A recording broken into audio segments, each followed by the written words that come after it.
8.1 FM WHPR and Comcast Channel 20 to discuss all of the problems in this community and to find the solutions that will bring peace, prosperity, and love to our community so that we can finally stand tall as men and women controlling our own destiny.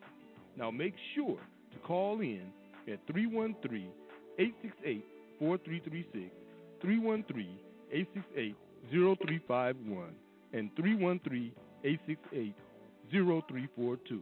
Remember, a community meeting with Detroit with your host, Brother Muhammad, every Sunday at 12 noon, right here on your community TV and radio station.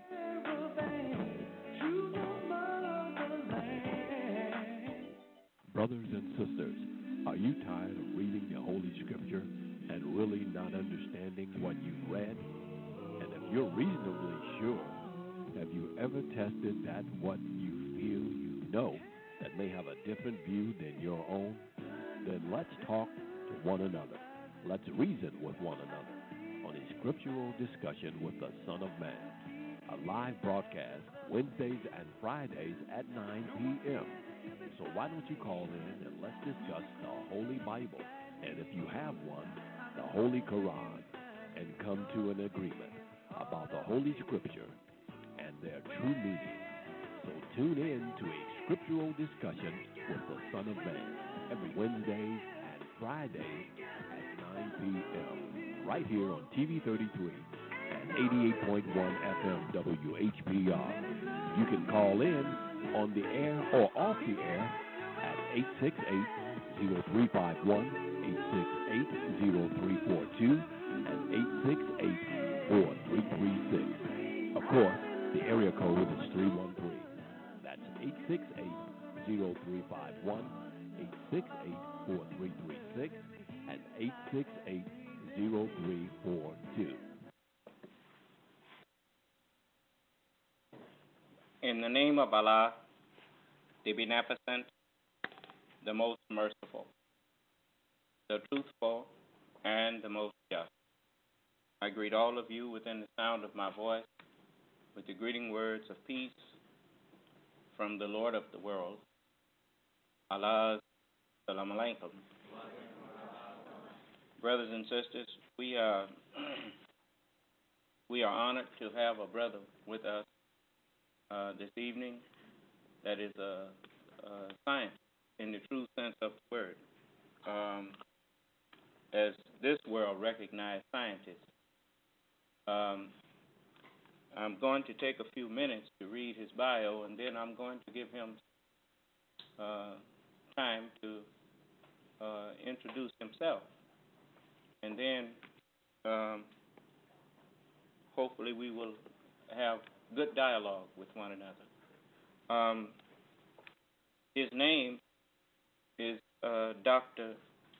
Neil deGrasse Tyson, and he was born and raised in New York City, where he was educated in the public schools, clear through his graduation from the Bronx High School of Science. Mr. Tyson went on to earn his Bachelor of Arts in Physics from Harvard and his PhD in Astrophysics from Columbia. Dr. Tyson's professional research interests are broad, but include star formation, exploding dwarfs, dwarf galaxies, and the structure of our Milky Way. In 2001, Dr. Tyson was appointed by President Bush to serve on a 12-member commission that studied the future of the US Aerospace Industry. The final report was published in 2002 and contained recommendations for Congress and for the major agencies of the government that would promote a thriving future of transportation, space exploration, and national security. In 2004, Dr. Tyson was once again appointed by President Bush to serve on a 9-member commission on the implementation of the United States Space Exploration Policy, dubbed by the surname Moon, Mars, and Beyond Commission. This group navigated a path by which the new space vision can become a successful part of the American agenda. And in 2006, the head of NASA appointed Dr. Tyson to serve on its prestigious advisory council, which will help guide NASA through its perennial need to fit its ambitious vision into its restricted budget. In addition to dozens of professional publications, Dr. Tyson has written and continues to write for the public. From 1995 to 2005, Dr. Tyson was a monthly essayist for Natural History magazine under the title Universe. And among Tyson's 10 books is his memoir, The Sky Is Not the Limit, Adventures of an Urban Astrophysicist. And Origins, another book, and Origins, 14 Billion Years of Cosmic Evolution, co-written with Donald Goldsmith. Origins is the companion book to the PBS Nova Part 4 miniseries Origins, in which Tyson served as on-camera host, and the program premiered on September 28th and 29th of the year 2004. Two of Dr. Tyson's recent books are the playful and informative, and I quote, Death by Black Hole and Other Cosmic Quandaries, which was a New York Times bestseller, and the other one is The Pluto Files, The Rise and Fall of America's Favorite Planet, chronicling his experience at the center of the controversy over Pluto's planetary status. The PBS/Nova documentary, The Pluto Files, based on the book, premiered in March of 2010. For 5 seasons, beginning in the fall of 2006, Dr. Tyson appeared as the on-camera host of PBS Nova's spin-off program, Nova Science Now, which is an accessible look at the frontier of all the science that shapes the understanding of our place in the universe. During the summer of 2009, Dr. Tyson identified a stable of professional stand-up comedians to assist his effort in bringing science to commercial radio with the NSF-funded pilot program. And it's called Star Talk. Now it's also a podcast. Star Talk Radio combines celebrity guests with informative yet playful banter. The target audience is all those people who never thought they would or could like science. Tyson is the recipient of 14 honorary doctorates and the NASA Distinguished Public Service Medal, the highest award given by NASA to a non-government citizen. His contributions to the public appreciation of the cosmos have been recognized by the International Astronomical Union in their official naming of asteroids. In their official naming of an asteroid, they named the asteroid after him, 13123 Tyson. On the lighter side, Dr. Tyson was voted Sexiest Astrophysicist Alive by People magazine in 2000. In February 2012, Dr. Tyson releases his 10th book. So that's been released already, I assume. Dr. Tyson releases his 10th book.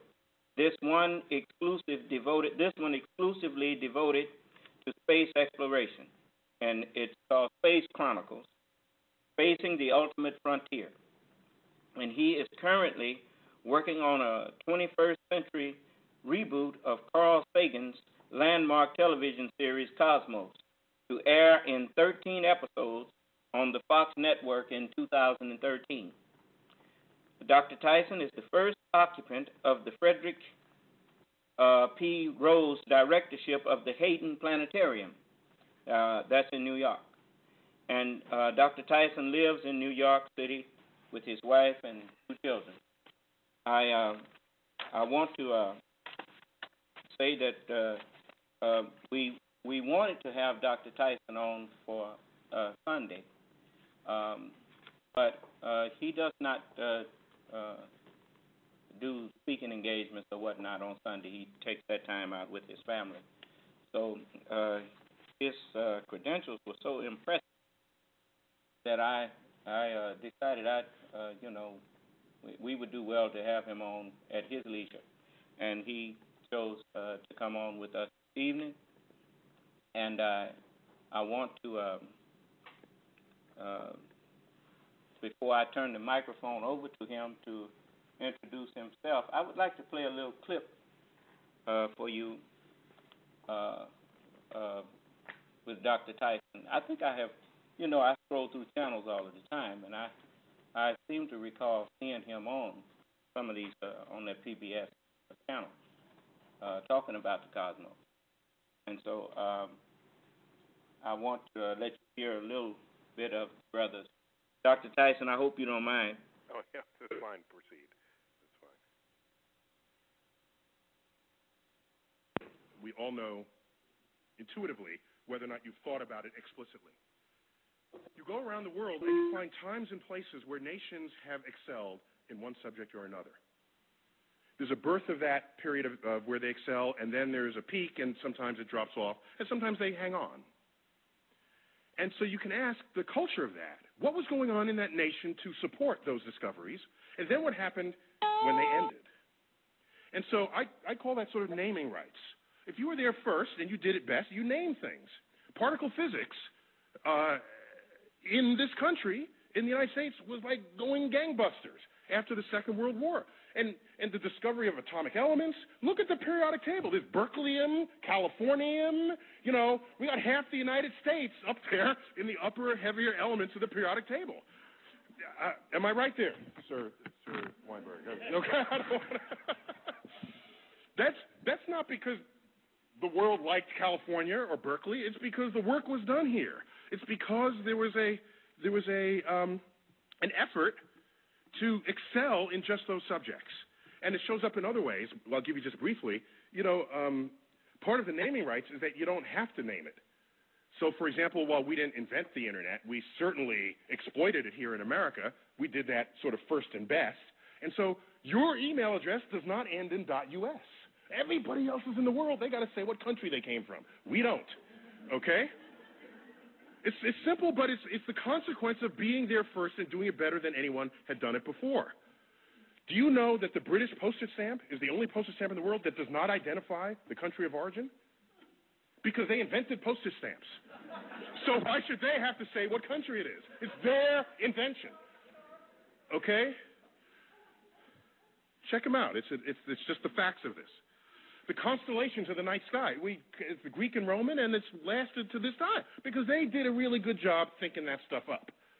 All the mythologies of the heavens, that really stuck with us. All right, so I'm going to make a larger point, not to get gratuitous on you here, but September 11, 2001, as we all know, this was going on in New York City.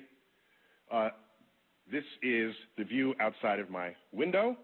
I live 4 blocks from ground zero. Excuse me, this is the corner of the building in which I live. I went outside to get this view. I was at the time judging whether I should go collect my daughter, who was in an elementary school 2 blocks north of the North Tower. North is to the right in this picture. So I want to get a closer view with a highly magnified zoom lens to see what, while that was happening, the plane flew into the South Tower. And so no one was thinking terrorism until the second one was hit. The first one was just sort of a bad tragedy. And so these are just 3 frames from my camcorder. This is at t equals 0. This is 1 second, well, like actually a fraction of a second. The plane was moving probably 500 miles an hour. And just to understand, the black building, that black sort of monolithic building, that is 50 stories tall. This is New York City, people. So tall buildings are kind of, they're just all over the place. And that's just a hotel, a 50-story hotel. And it's the towers are foreshortened because they're the angle at which this is shown. I put these up because a few days after this, President Bush, I don't remember where he said this, on the steps of the White House, in the Rose Garden or at the Capitol, in an attempt to distinguish we from they, the terrorists who flew these planes into the buildings and into the that went down in Pennsylvania and in Washington, to distinguish we from they, he loosely quotes a phrase out of the Bible by saying, our God is the God who named the stars. Now, this is before I was on his Rolodex, okay?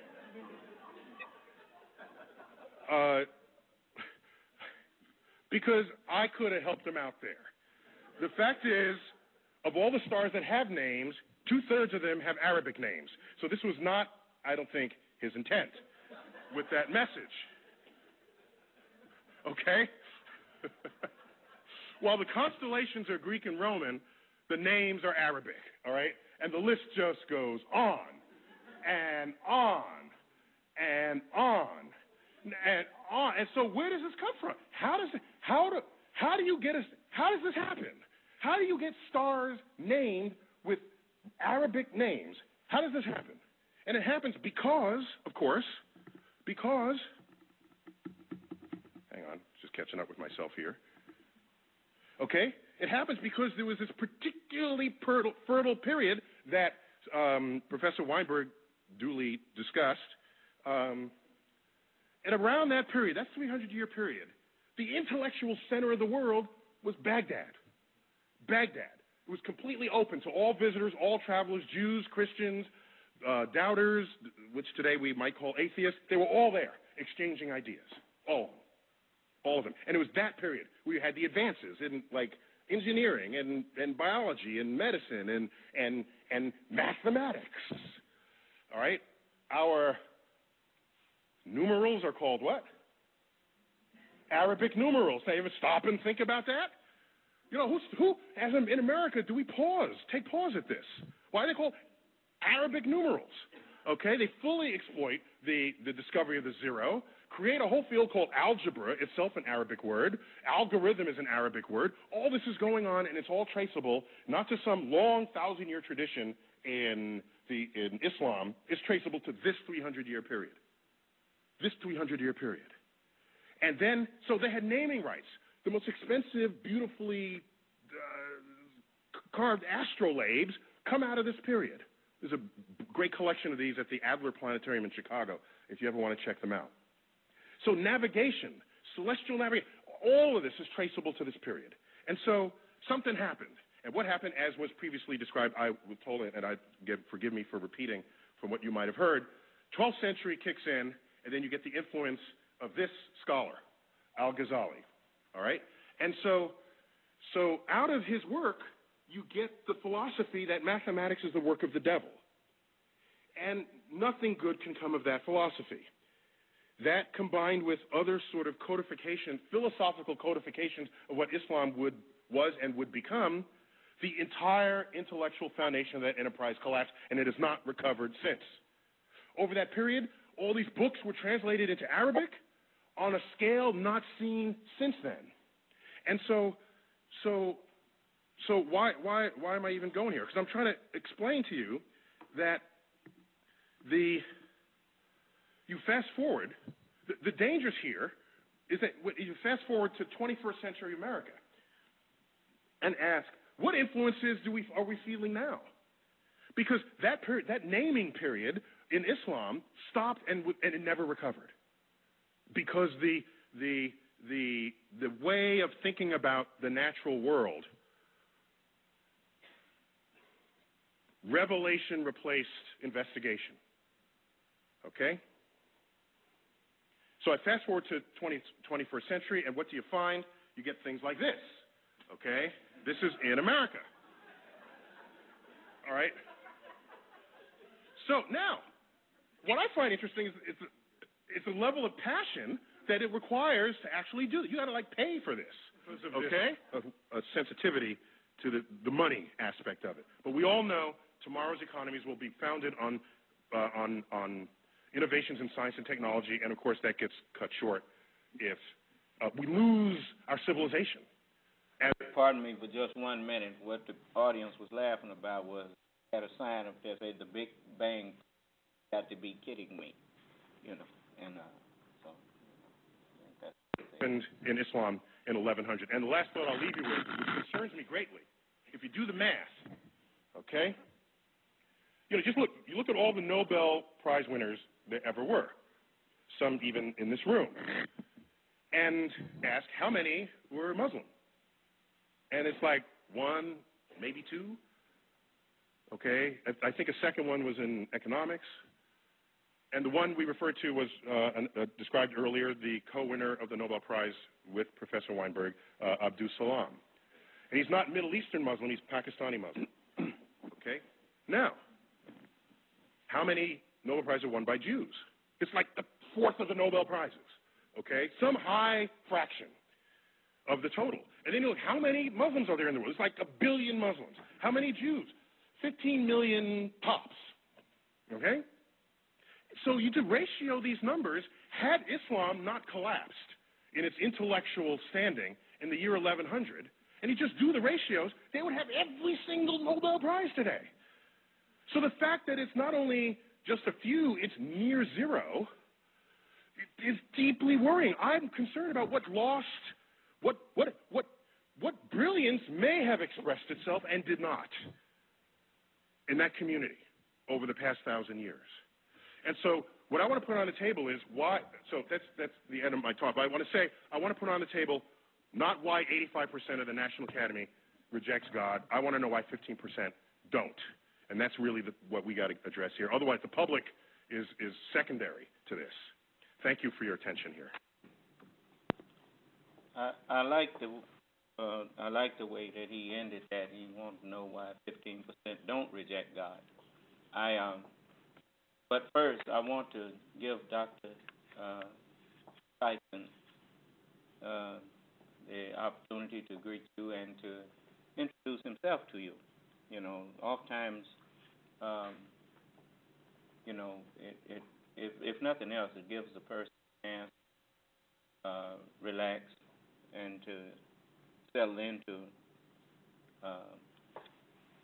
media and whatnot. Not that he's a stranger to it, because I know he's not, as you can see. But Dr. Tyson? Well, thanks for that very warm and I would say complete introduction. I don't know what's left for me to say, given all that you've presented. Let me just offer the fact that I'm born and raised in New York City. I'm an astrophysicist, and that's the lens through which I see the world. I'm also an educator, and so there's some educators who will write books or textbooks, and then you would buy the book, perhaps, or you would take a class that they would offer. But my activities in that realm over the past decade or so have been much more public than what an average scientist would enjoy. And so I live and work very close to the major news-gathering headquarters of the world, based right in Manhattan. And so when the universe flinches or they need a soundbite, they just send an action cam to my office. And so I don't get big-headed about it. It's just convenient for them. And so I give them sound bites they like, so they come back, and they keep coming back. And so I would say I'm overrepresented in media simply because of this proximity to them. But nonetheless, this sort of mantle that I have occupied over this past decade has,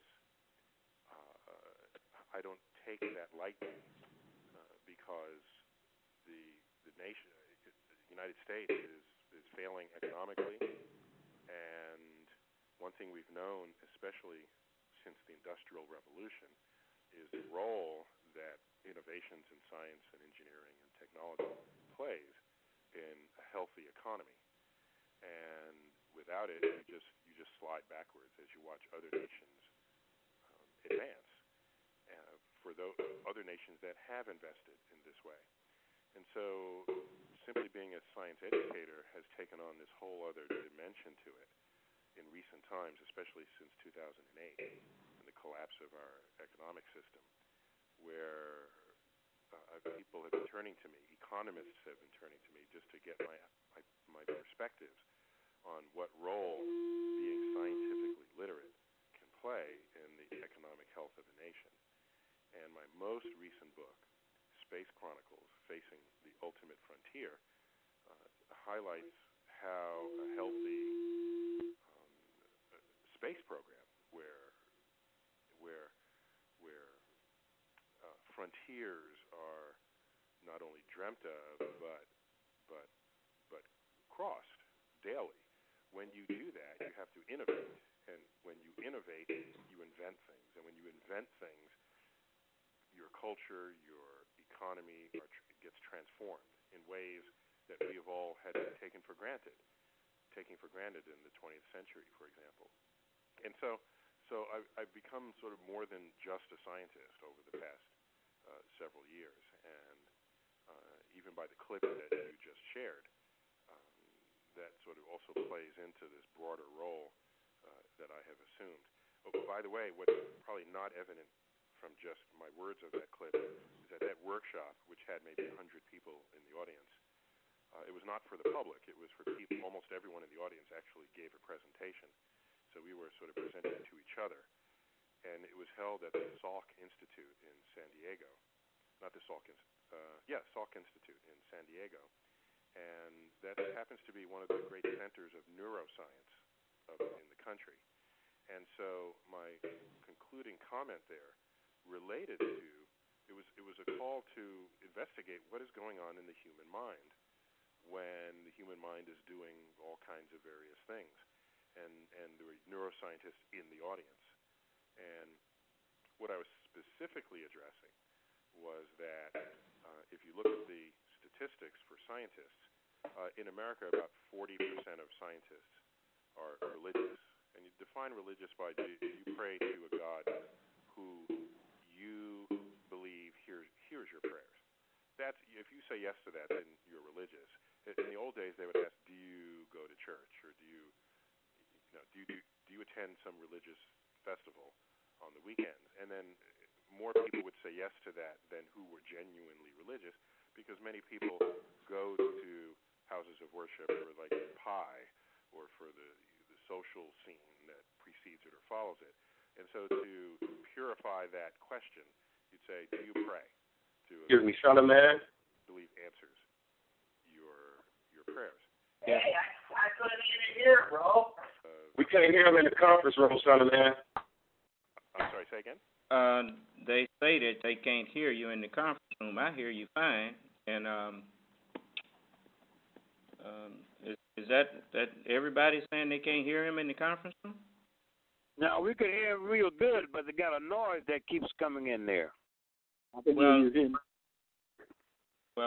because I know it was clear. Assalamu alaikum. Alaikum ala salam. It sounds like somebody's beating on drums or pots or something behind him or somewhere. No, he's quiet there, and I don't know. Let's try it. That's what we're hearing through the conference line. I heard some of Yes, sir. Every 4 or 5 seconds, that noise comes in. It sounds like somebody's beating on a pot. Maybe someone have their phone off mute. Does anyone have their phone off mute, brother? Okay, everyone mute your phone back. I don't want to have to mute your phone. Mute them yourself. And, we want these, Dr. Tyson, I want you to know this. If you have not entered into a bigoted arena, we have great respect for those who are intellectually able and on many different fields of study and whatnot, and we are honored to have you in here with us. I checked my ego at the door. Now, I've been I've been teaching for 37 years, and it don't excite me no more. What excites me is when I meet someone who can,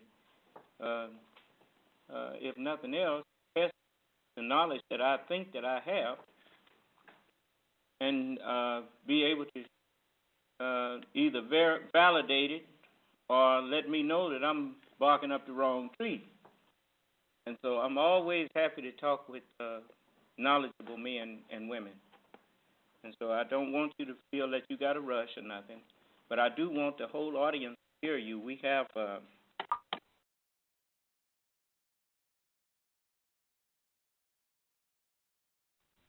this conference line here, plus we on the television and radio in Detroit. And so I definitely want everyone to hear you. Brother Hodo, can you all hear on the television and radio there? Cinnamon, it's a little low on TV. I had to cut it all the way up, but it's low on TV and radio. Okay. Dr. Tyson, could you turn your volume up some? I'm just on a landline, and so there is no control over the volume. It's a normal phone. No, I mean on your phone. Make sure it's all the way up. Oh, I'm saying it's a regular landline phone with no volume control. Oh, I see. Okay. I hear you good. I hope everyone else can hear you. You just have to get him to speak up a little bit louder, sir. Well, he's speaking pretty loud now. Okay. Without straining yourself, Dr. Tyson, speak as loudly as possible. Okay. Let me back up a few sentences in case we have lost a bit. So that conference that you played the clip from was a workshop held at the Salk Institute in San Diego, and there was about 100 participants. It was not intended for the public. It was intended for other sort of professionals who the Salk Institute is one of the centers of the world of neuroscience research, and many discoveries are being made about how the brain works, how the brain functions, what goes on in the brain when you are doing different things and thinking certain ways, feeling certain thoughts. And so my appeal at the end there was at first to recognize what had come across in a previous talk, that if you look at the statistics of who is religious among the educated and among the scientists, the general public in America is about 90% religious. About 90% of the public claim that they pray to a God who hears their prayers. If you look among those who are scientists, that number is less than half of that number. It's about 40%. And then you look at the elite scientists, those who are members of the National Academy of Sciences. These are the most prolific, most influential scientists. That number has dropped even further. And in fact, the number I gave was incorrect. I gave 15%, and there's actually 7% of members of the National Academy. And so, to make a long story short, my point there was that there are many sort of atheists in the room saying that, well, clearly we just have to teach everyone science and then everyone becomes an atheist. And I said, well, clearly it's not that simple, because these numbers, scientists themselves are not, that number is not 40%, while it's much less than 90. It is nowhere near zero. And so clearly there's something else going on inside the minds of people, including those that are educated scientists, that you can't just sweep under the rug. So I thought that would be an interesting thing to investigate, an interesting distinction in those minds versus other minds, to perhaps a future subject of study for the neuroscientists. And that was my ending comment there. But anyhow, so my role has been magnified, and my cultural role has been magnified over the years, and I'm happy to occupy that mantle. But I long for others to join me there, so that I don't have the full responsibility of trying to convince the country and the world of the value of what it is to be scientifically literate, to your economy, to your security, to your health, and all the rest of that. Dr. Tyson, one of the things that I have found as I look at the history of religion and it's the changes that people have went through, as they want to call it, its evolution. The major thing that I have found is that most people who claim to be religious leaders are actually interested more in a free ride at other people's expense in the name of God. And the greatest proof of it is that they have actually two scriptures that are universally recognized. And that is the Holy Bible and the Holy Quran. And yet you have untold amount of religious doctrines that sprung forth. So when I hear people say that they are atheists, I get this from that.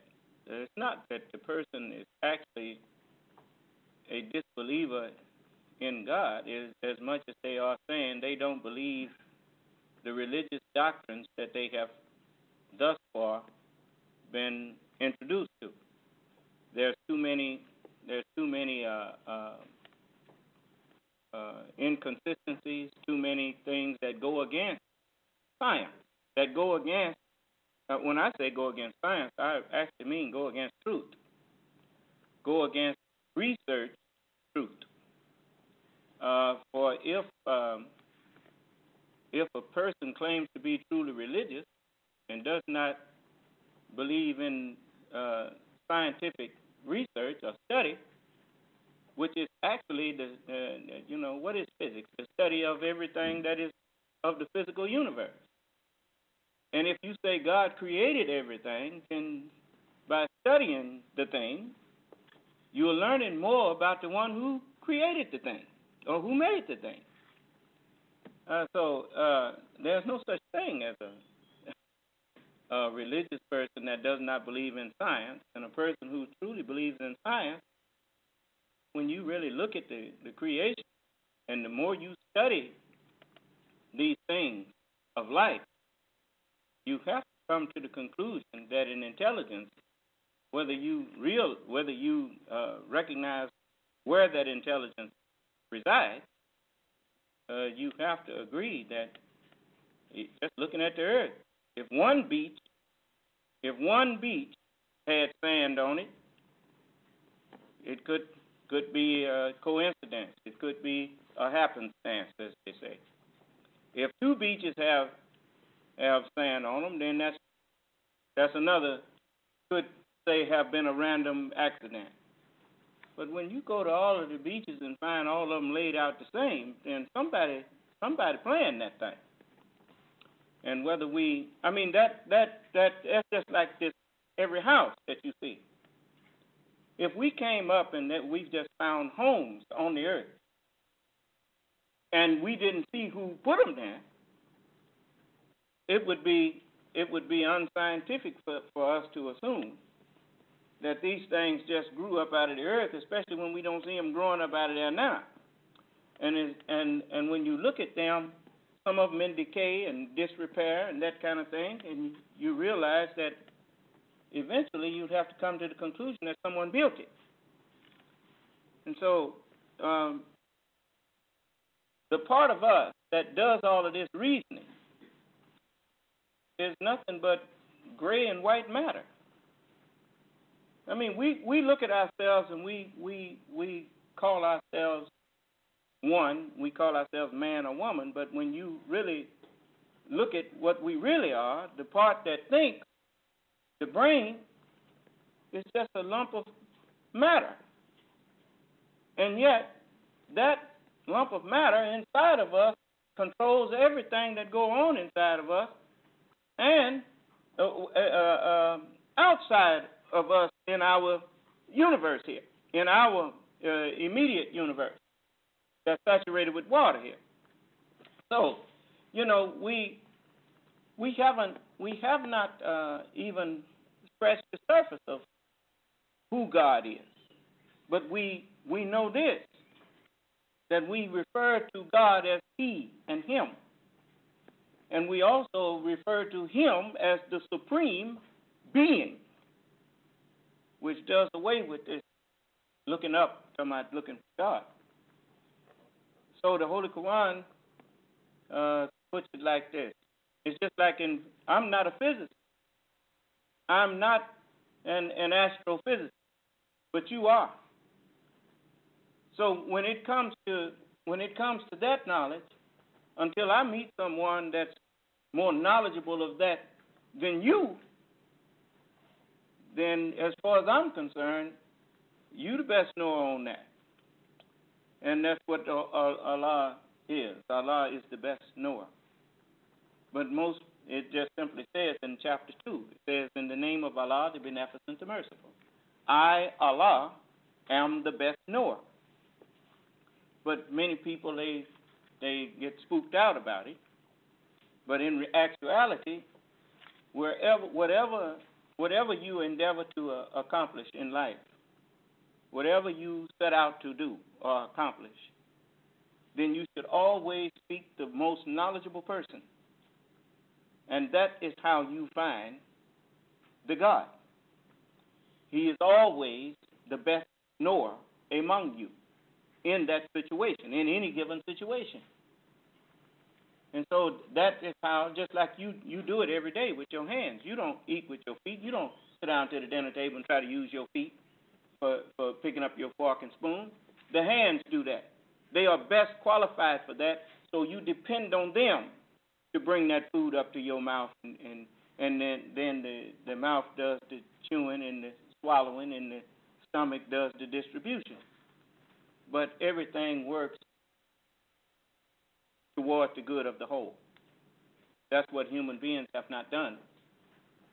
And that is what, just like my job as the Son of Man, I know you don't recognize me as that, and I don't expect you to at this point. But my job as the Son of Man is to make sure that every human being is used to their greatest potential for the benefit of humanity. That is what governments have failed us. That is why George Washington and Thomas Jefferson, but especially George Washington, he, in his parting words to the Union, when he declined to be the president again, he said these words. He said, of all of the dispositions and habits which lead to political prosperity, he said, religion and morality are indispensable supports. In vain would that man claim the tribute of patriotism who should labor to subvert these great pillars of human happiness, these firmest props of the duties of men and citizens. The mere politician, equally with the pious man, ought to respect and to cherish them. A volume could not trace all of their connections with private and public happiness. Let it simply be asked, where is the security for property, for reputation, for life, if the sense of religious obligation desert the oaths which are the instruments of investigation in courts of justice? And let us with caution indulge the supposition that morality can be maintained without religion. Whatever may be conceded to the influence of a refined education on minds of peculiar structure, reason and experience both forbid us to expect that national morality can prevail in the exclusion of religious principles. So the kind of war that is to take place, you hear these people talking about holy war. Holy war is not fought with bombs and bullets. Holy war is not a war of the physical, but of the mind, of the principles that people believe in. That is why reason is so important. Just as you, as a physicist, you prove things. You don't just say a thing. It's just like the people tell me that the moon is the reason that we have tides on the earth, when I know that's not so. It couldn't be so, because when the moon is over on the other side of the planet, the tide still goes up, and the moon is on the other side. So there's much that could be questioned about what we have been told. And that's the one thing that science does. Science questions everything.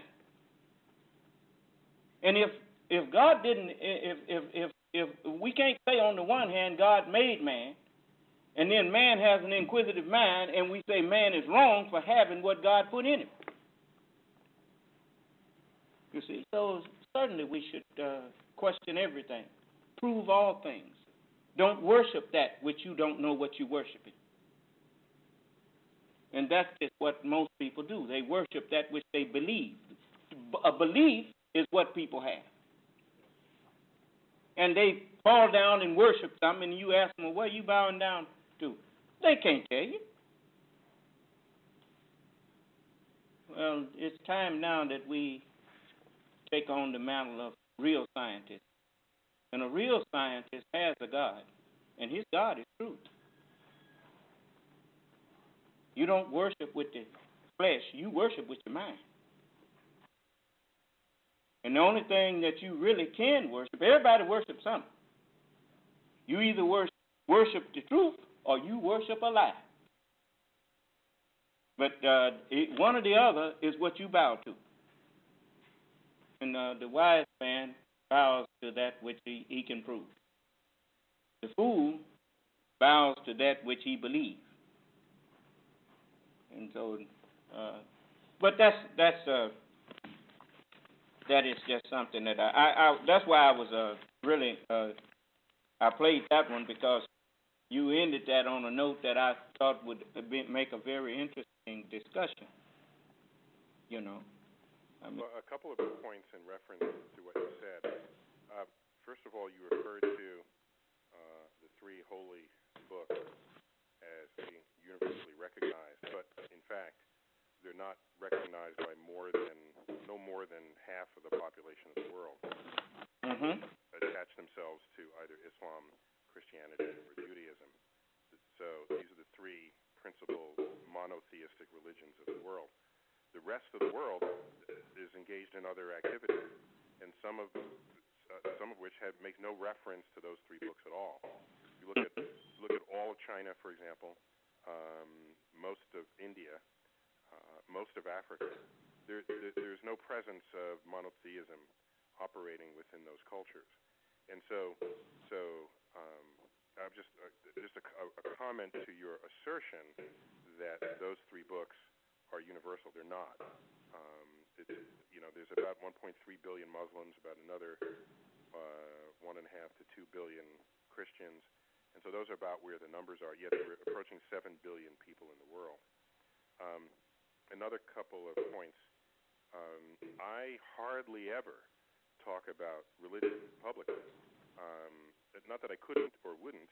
It's just not in my mission statement. I'm really just to try to get people to think about the world in an inquisitive way, as you had commented. Just think about the world and ask questions and be inquisitive and probe to find out an answer.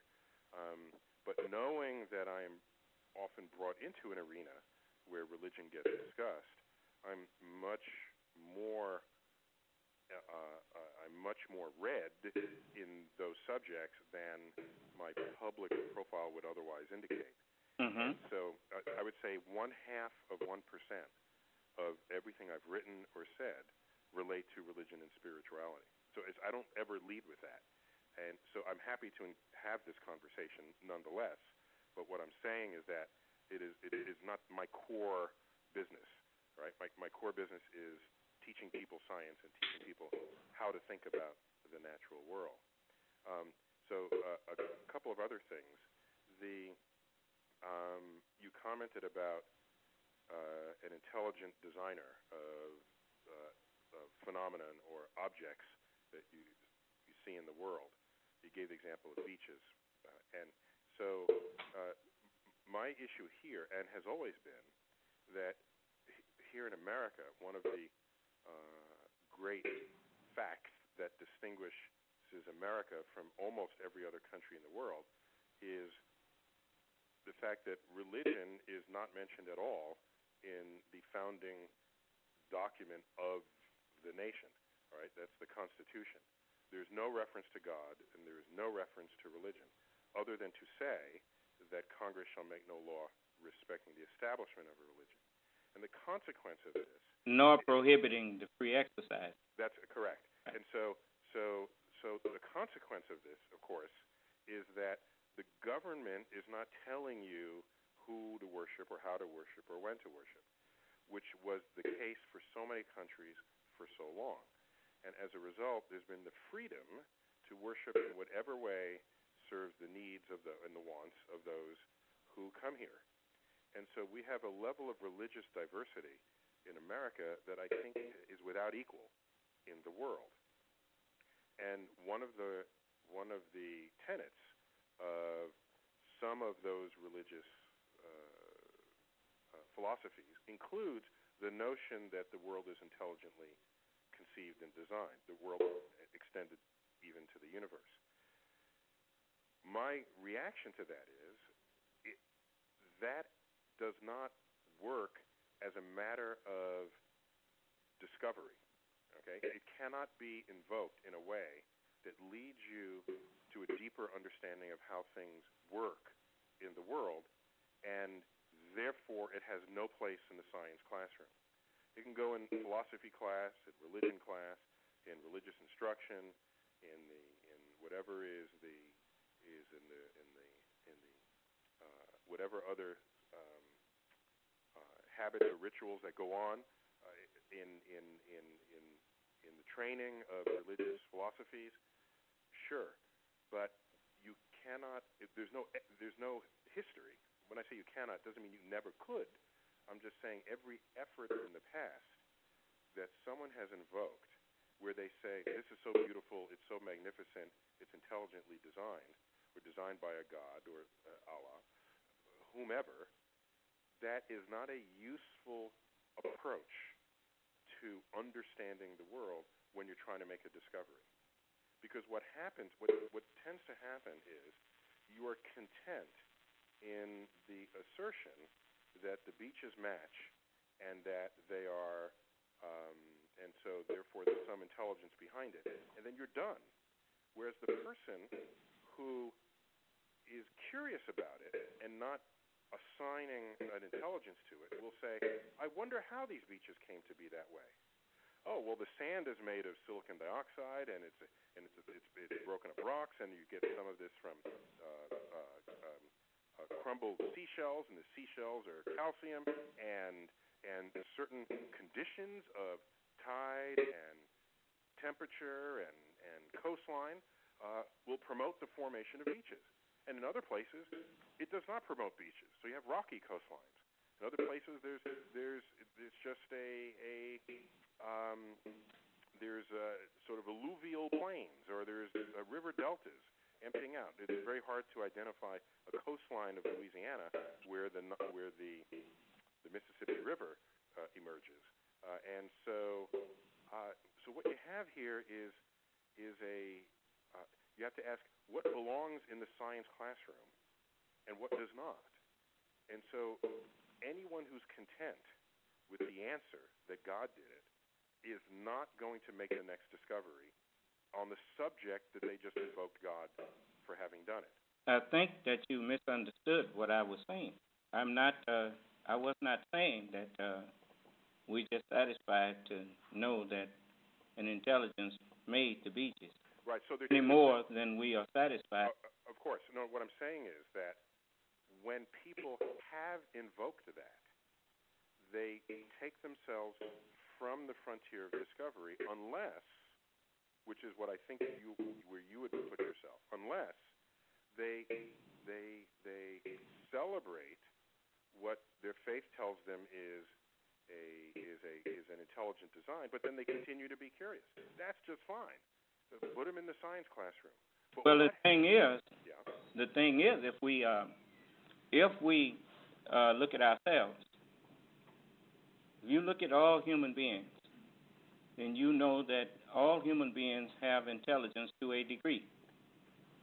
Okay, if we agree that all of us have intelligence to a degree, then we have to agree that we come from a source that has intelligence. And there again, that is just another way of acknowledging that there is a supreme mind, that these, just like children, they come from grown people. Just if that's true on the microcosm, it is true also on the macrocosm. And what we look at as a long time, billions of years, that's just how we count time. But when you think of the earth as, you know, death cannot sustain life. In order for the earth to sustain us, the living things that's on the earth itself has to be alive. And if the earth is alive, then what is a long time to us is a very short time to the earth. As you notice, the earth, the tides come in and go out every day. When we breathe, our stomach rises and falls. As the earth breathes, it expands and contracts. And how many times a day does our stomach go up and down? The earth only go up once and come down once. So a day with the earth is could be as 1,000 years. And yet, here we are, riding on it. We man the earth. And you notice, the same activity that go on in your brain goes on around the earth. You remember that astronaut, the brother named Bluford? Yeah. Mm-hmm. You remember he said that he noticed something. He used to think that lightning was a random happening, and he discovered when he went out in space and looked back at the earth, lightning is happening all of the time around the earth, just like in your brain. There's always a micro lightning going on inside of your brain as you think and as you live. And so there's many things that this world couldn't teach us.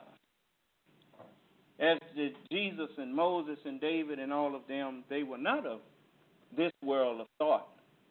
The spiritual mind and the natural mind actually belong together. But this world have not cultivated a spiritual mind. They have not been able to go into the spiritual books and really explain what's meant by the wisdom that those men that we call prophets left here. Matter of fact, they deem what the prophets say to be foolishness. And the scripture says that the wisdom of God is foolishness to the world. And many people, because they don't understand the thing, they tend to trivialize that which they do not understand, which is not intelligent for us to make judgments about what we don't understand. We need to get an understanding of it before we can make an assessment as to its value. And so the Holy Bible and the Holy Quran and something that you said earlier, I'm not saying that the world has accepted any scripture, not in the true sense of the word. You can look at the condition of the world and look at the scriptures, and you can tell that they have not accepted what's in that book. Confucius happened to be a Chinese, and he taught that there was one God. Buddha taught that there was one God. So all of the prophets that came, they all taught the oneness of God. And if you look at their teachings, you look at the wisdom of Zen, and you look at the wisdom of Jesus, and you find that it's the same wisdom. It's just put in a different word, a different way. But all of them taught peace, the oneness of humanity, and peace between man and his fellow man, and to treat others as you would like to be treated. All prophets taught that. Muhammad said, none of you is a Muslim until he loves for his brother what he loves for himself. Jesus said, love your neighbor as yourself. So all of the messengers of God were one brotherhood, even though they were Chinese, Japanese, and every nation a messenger came to. Even those who look at Hinduism, they really don't understand what they have. He wasn't teaching you to worship all of those things. He was telling you that you can seek truth from all of the things that's in the creation. There's nothing that exists that truth did not bring into existence. There is a truth of how to produce it and reproduce it. And if you discover that truth by studying that thing, then you become a master in the creation of that thing. And that's why we have to believe in science, for science means the search for truth. You cannot, there's no, even Jesus said, sanctify them through thy truth. And he said, thy word is truth. By the way, the cultural battlegrounds of recent times, I have never been between scientists and religious people who embrace science. It's been between the science curriculum as taught in schools and what are typically and what are commonly referred to as fundamentalist religious people who think of the Bible in a way as a textbook, and they get their science out of the Bible, and by getting their science out of the Bible, they come back and assert that the universe is not much more than 6,000 years old, and you start getting completely untenable statements from that. Well, that's the battleground. Beyond that, there is no battle. Well, the thing is, Doctor, is that you've been, we've all been victimized by pseudo religious teachers. This is the problem. The prophets didn't teach what these people teaching. These people make up their own, just like a Baptist, a Methodist, a Sunni, a Shiite, a Scientologist, a Jehovah's Witness, and you can't find none of those names in the Scripture. They made them up themselves. And so it's time now, just like physicists can come into a room, and for the most part, you have a general consensus on what's valid and what's not. And because you respect truth, you respect research, you respect reason. And so that's one of the reasons why we were told by Jesus. He said, make two, T-O-O, yourselves friends of the mammon of unrighteousness. And that's just to say, study all of the things of the physical creation, learn all about the animal kingdom, learn all about the plant kingdom, learn all about the celestial bodies and terrestrial bodies. Learn all about those things. Because in learning about those things, you will, after learning all of those things and grasping the knowledge of those things, you will come to the conclusion that there's more to man than just the physical aspects of life, just like there's more to the earth than the plants and the animals and all of those things. The atmosphere, which most people never thought about and most people never studied. Without that atmosphere, we all gone. And so without the spiritual cultivation of the mind, then the natural will wind up leading us back to where we got it from quickly. For everything strives to get back to its origin. We got the physics out of dust. The trees came out of dust. We came out of dust. And we study the things that grow up out of dust, and we write books on those things. We study the physical creation, as we say, the planets that come from stardust and all of that kind of thing. We study dust, and we return to it quickly. But a spiritual mind will do for our physical being what the atmosphere does for the earth. It will preserve you. It will make you realize that just because I can build a thing, or just because I can manufacture a thing, the spiritual aspect of the mind will say, yes, but should you? You see? And that's the difference in an adult mind and a child's mind. The child thinks that because he can, he does. The adult mind says, yes, I can, but how is it going to affect others? And is it going to be good for me and others, or is it going to wind up harming us? And that's why you have nuclear plants with no safe place to put nuclear waste, because a child's mind have been in charge. And when I say a child, I'm not talking about on the level of a 5-year-old. I'm talking about a child in the way of maturity as far as the concept of right and wrong, of righteousness and unrighteousness. Those are concepts. And they, it's like a child. You can't teach a child right and wrong by sitting down and telling them, look, baby, that's wrong. No, they get whipped. You have to whip them. They don't understand that. They don't have a vocabulary big enough to understand concepts, but they understand if I do this, I'm going to get punished. Okay, we look at the things that is destroying human beings, alcohol and all of these things, drugs, destroying human beings, but people making money off of it. The spiritual cultivation, when we cultivate the spiritual aspect of our minds, then our minds will tell us if it's going to harm human beings, we won't make that. We won't do that.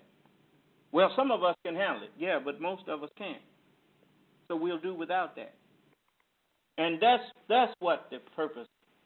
And once we mature like that, then we will not just study gravity, because we can't study the creation like we want to. I mean, I was looking at what you were saying about going to Mars and whatnot, and how it would take about a year and a half. Yeah, if you rush, it's 9 months. Yeah, and I mean, if we're talking about studying the universe, we're gonna have to learn to travel even faster than light. If we're talking about studying the universe. Yeah, in fact, our current spaceships they can get us to the moon and to nearby planets, but if you want to go much farther, the time it takes to do that starts rivaling the human life expectancy. And right. Some other leap of technology or understanding of the fabric of the cosmos would be necessary. That's why it's so important to go to other stars. That's why it's so important that we utilize all of the brain power that's walking around here on this planet.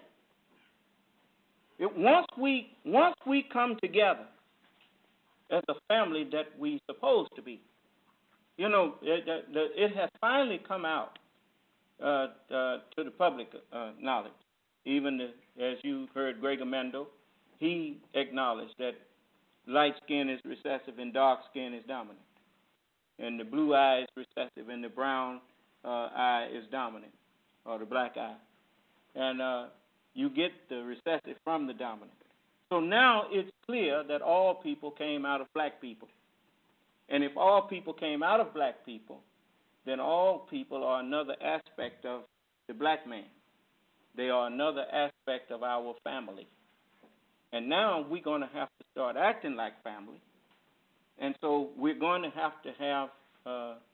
serious dialogue, so that, because the universe is ready for us, just like a woman, a woman child. I don't say female. I don't like referring to human beings in terms that you speak of animals. For man is not an animal.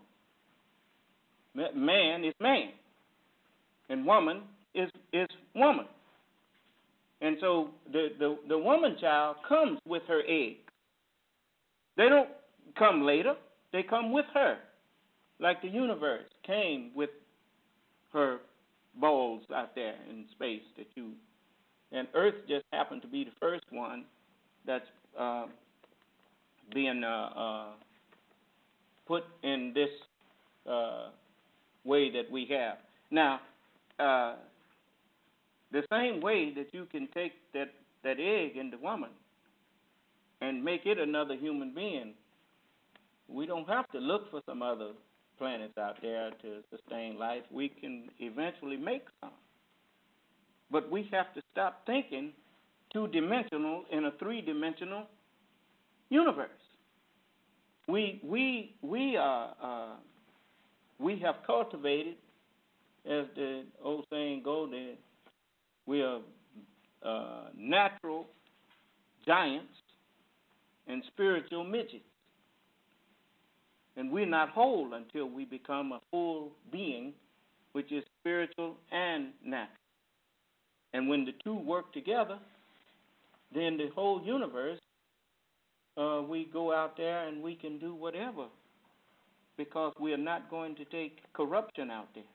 We're not going to take murder out there. We're not going to take robbery out there. We're not going to take evil out there. We need to get that straight here. And we're going to get it straight here. That's what this is all about. That's what this has been about. And, I know that, these are just, dreams as far as some people are concerned. But you're a scientist. And you know that everything, flying was a dream. Going to the moon was a dream. Going to Mars is almost a reality now. Just think what we could have accomplished if we had cultivated every human mind instead of a few greedy men and women turning humanity against each other and have us all blaming each other for what's going on and keeping us functionally literate, but not thinkers. All of us have refrigerators, and we don't know how to build one. We all drive cars, need cars, and they don't know how to make them. We in a world that has plenty, and yet we understand very little of what's going on around us. That has to stop. That must stop. The television, like a brother like you, knowing what you know, just look what could be done if the television was used for what it should have been used for, instead of turning out homosexuals and people who think about the baser things of life, the natural, the animal instincts. Just think if television had been used to promote scholarship. One physicist would have been enough to cultivate many more. One engineer would have been enough to cultivate many more. But we have to start putting human beings first and money last. We have to start looking at ourselves as a family. And that's what that is a must. And that's what's about to go on. I don't want you to be wasted. I don't want none of us to be wasted. How many cures could have been brought into existence if we had just cultivated minds instead of calling them poor white trash, or cultivated minds instead of calling them niggers? People walking around looking at their color, thinking that somehow their color makes them something more than another person that's of a different color. I mean, we see horses that are black, white, freckled, and all these different colors, and we don't care. We just want a horse. We go buy a car the same way. And then we go and look at our fellow man as though he's lesser because he's not the right color. We experienced 400 years of that. I do not intend to take up where white folks left off. I saw the error in them. And a wise man once said, it's not the wise man who learns from his own mistakes. The wise man learns from the mistakes of others also. And so I've experienced being a slave. I don't want no slave. I've experienced being held back or deprived, and I will never try to hold another person back from accomplishing whatever is in them, whatever gifts they have. We should cultivate those gifts.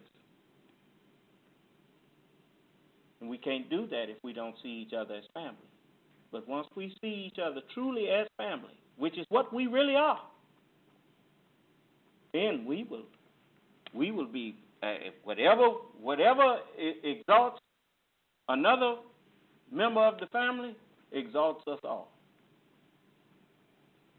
As the poet said, the loss of any man diminishes me. And that's the way we have to feel. And that's the kind of world that we're about to bring in, because I'm with you. I want to know what's in this universe. Here we sit on this little speck of sand called Earth, and the Earth ain't even big as a grain of sand when you compare it to the universe.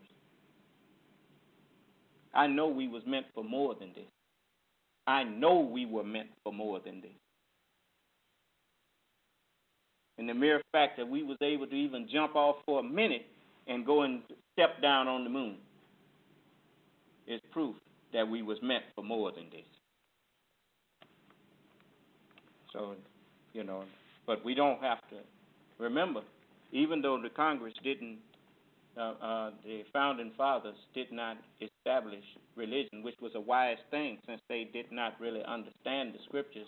No one is an authority on it, then you can't establish no religion with it. But they did do this. They said that before we deliberate and start making laws, we're gonna have prayer every before Congress convenes all of the time. So the founding fathers recognized that even though we have not seen him, I have not seen my mind, but I know it's there. You haven't seen yours, but you know it's there.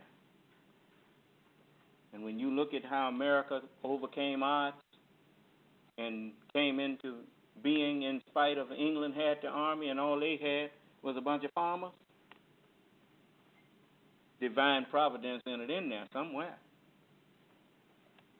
And read where it says that we were supposed to go in bondage for 400 years. You can't find no place in history where another people served another people for 400 years but the so-called Negro in America. You know why they say 2012 is the end of the world? They say that because they're counting from 1612, where the Bible, the King James Bible, and they say slavery began at 1612, even though that's not so. But from 1612 to 2012 is 400 years. And so they figured their world was supposed to end, because that's when the judgment's supposed to take place. But the judgment ain't coming like they thought. They thought the judgment meant annihilation or genocide against white people. That's what the Ku Klux Klan been clamoring about, and nobody knew really what they was talking about. They was protecting the great white race. But they thought that at the end of their time that they was going to be all murdered by us. And so they decided they would do it to us, but we did it to them. And we let them think that so that they would do what was necessary in order for us to produce a wiser mind in us. And so this is what now is being presented. We are going to make the world a better place. And we are, and brothers like you, that, the black community didn't exalt scholarship like we should. But now, it is time that we do. It is time that we not just exalt scholarship, but it is time that we put resources in the hands of those with skills and make this world what it should be. Because those who have been given the mantle of rulership have failed miserably. Look at the earth. Look at the people's condition. That alone is sufficient to say that it's time for a new mindset. It's time for a new ruler. When I say new ruler, I'm not talking about flesh. I'm talking about the mind. The mind is what rules. It don't make no difference. It's just like these people that look at President Obama and all they see is a nigger. When they done forgot, President Obama was educated in the Caucasian school system. He was educated in the Western civilization's ways. So what they're actually looking at is the same mind that's in them. And don't have sense enough to appreciate the fact that they have produced someone who does care enough to try to do what's in the best interest of their nation. So, this type of mentality is about to be eradicated.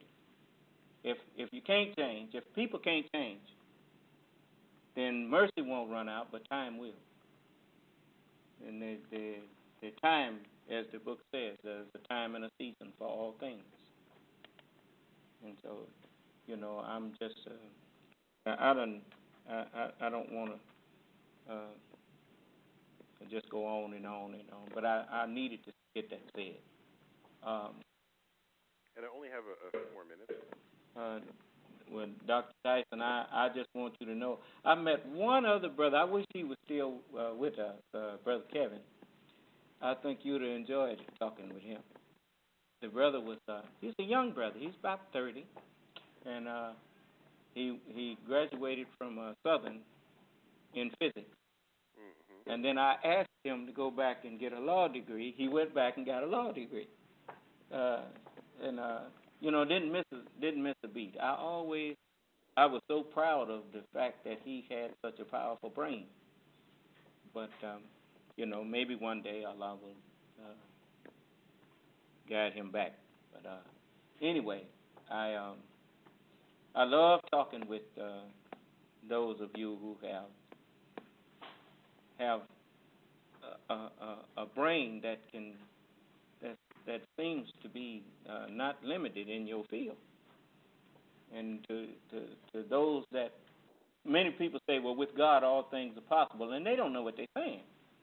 But a scientist, he knows that with truth all things are possible. When you know how to do it, everything is possible. The only thing that's not possible is something that you don't know the truth of how to do. Yeah, that's essentially correct. You see? So, you know, but if you tell the average person that, you tell them, well, with truth all things are possible. They say, well, then there ain't no God then. Well, that's because that person don't really understand. Because they don't realize that the one that the Word is with, that is God. And that's in the book. In the beginning was the Word, and the Word was with God. And the Word was God of God. You see, all wise men bow to truth. Fools resist the truth. Wise men bow to truth and are exalted. Whosoever shall humble himself before truth shall be exalted. And whosoever shall exalt himself shall be abased. That's written. It is not that the scriptures are wrong. It's just the understanding that people have been giving us of the scriptures. That's what's been wrong. It's like your science book. The books on physics. Now, I'm not going to pretend that I could read a physics book. I probably couldn't make heads nor tails of most of what's in there. But if you're around, I bet you I can sit there and humble myself and tell you, hey, what do this mean or that? Or just sit there and listen. You can guide me through the book. Because you're the book walking and talking. You see? The words have already been being made flesh and people didn't pay no attention. All our lives we've been watching the books be made flesh. A doctor goes and studies medicine. Pretty soon, what's in the book get in his head, and now the book has been made flesh. The Scripture promises that of the Word of God. You see? So, I don't want this to be...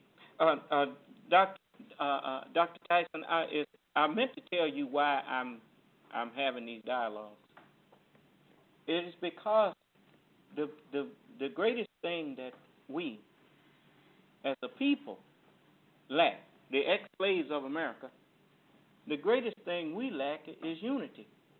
We have everything else that we need. We just have never come together for the common good.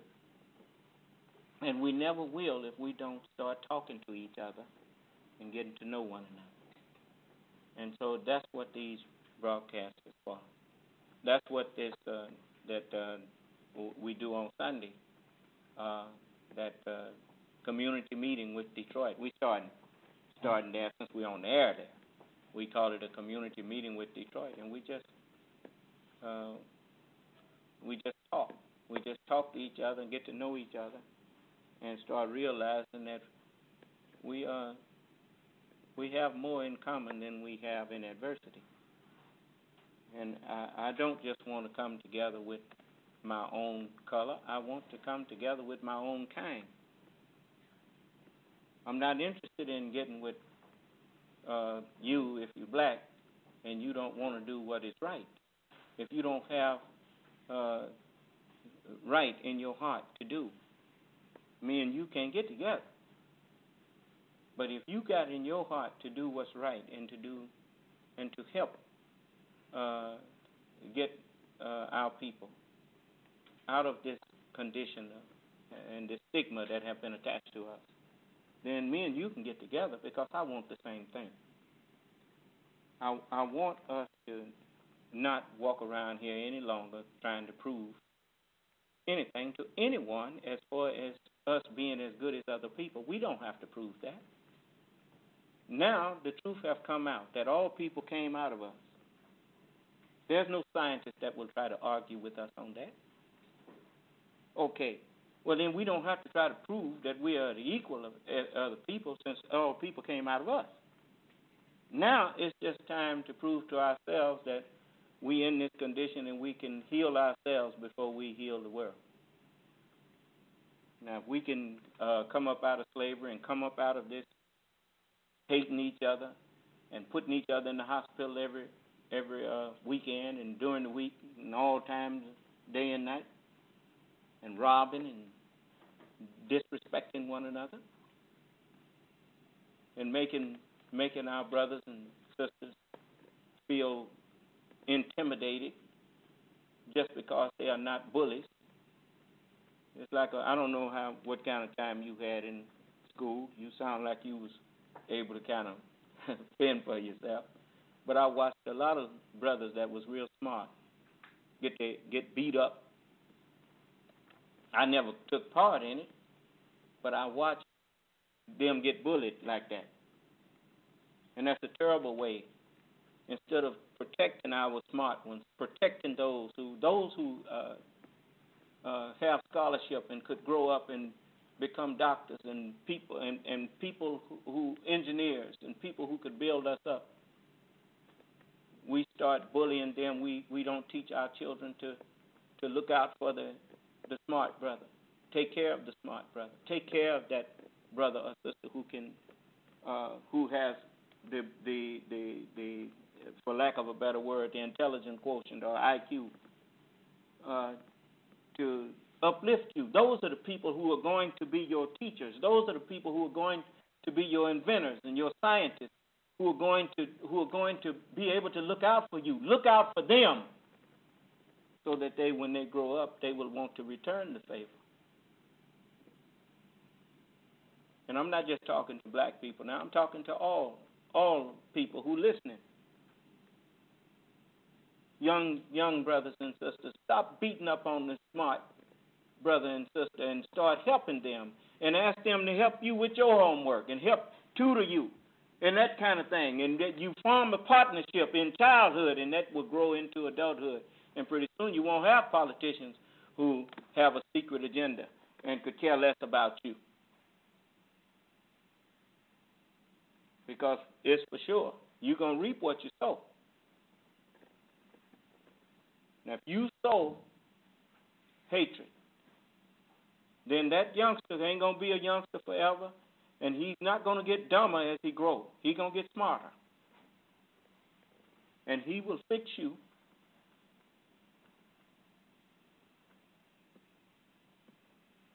And when you need help from him, instead of him being your advocate, he will be your adversary. So let's not do that to each other no more. Let's make everybody safe. You who can fight, protect those who can't.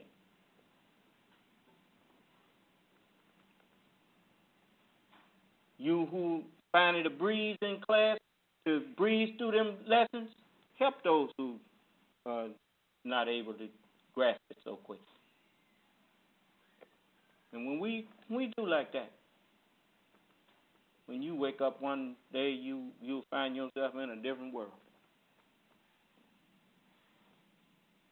And you won't need no police. You won't need no neighborhood watch. You won't need none of that. Because we will no longer be animals in human form, but we will truly be human beings.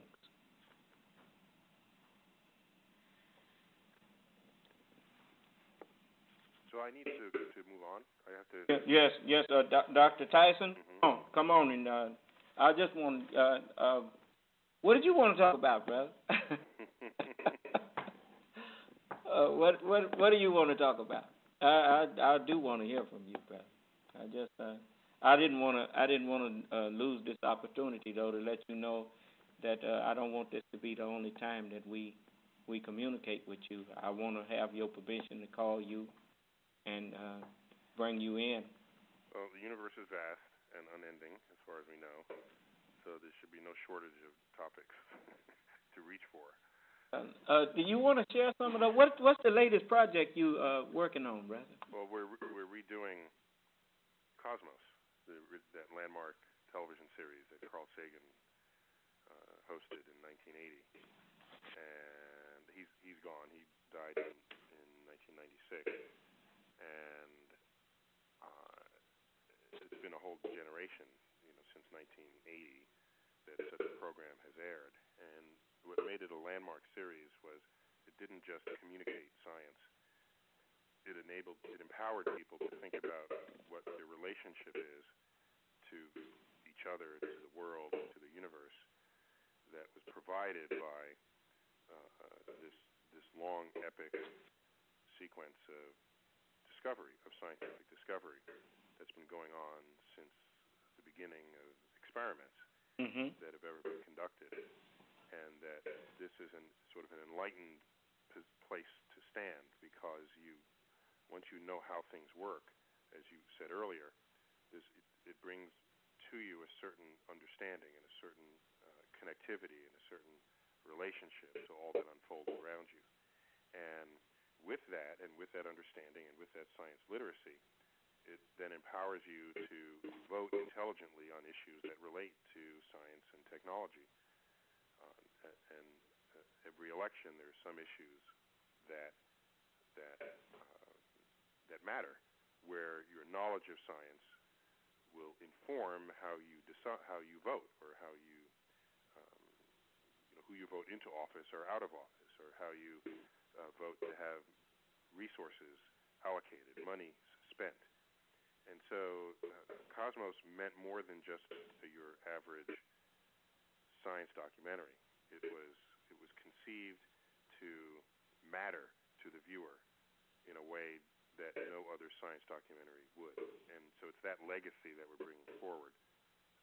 And it's going to air on Fox, which has a huge viewership, far more than anything that PBS enjoys from night to night. And so our hope and expectation is that it has the widest possible exposure for what those messages will be. How much input will you personally have in that? I'm serving as the host, and I'm also the executive editor of the series. And we have two people who are writing it, and I review everything that they put to page, and so. Kind of approve or disapprove? Yeah, that's correct. That's correct. Plus, Fox just entrusts us with what we feel needs to go on the screen. And some people were worried that they would meddle in some way that would alter the product, but that's not the case. We're actually insulated from that level of meddling. And so we hope and expect that it'll be exactly as we have conceived it and as we want it to be. And if it's not, you won't be part of it. That's okay.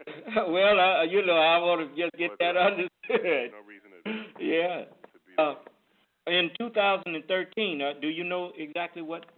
Actually, we've had some script delays, so probably 2014 in the spring. Okay. Target right now. Yeah.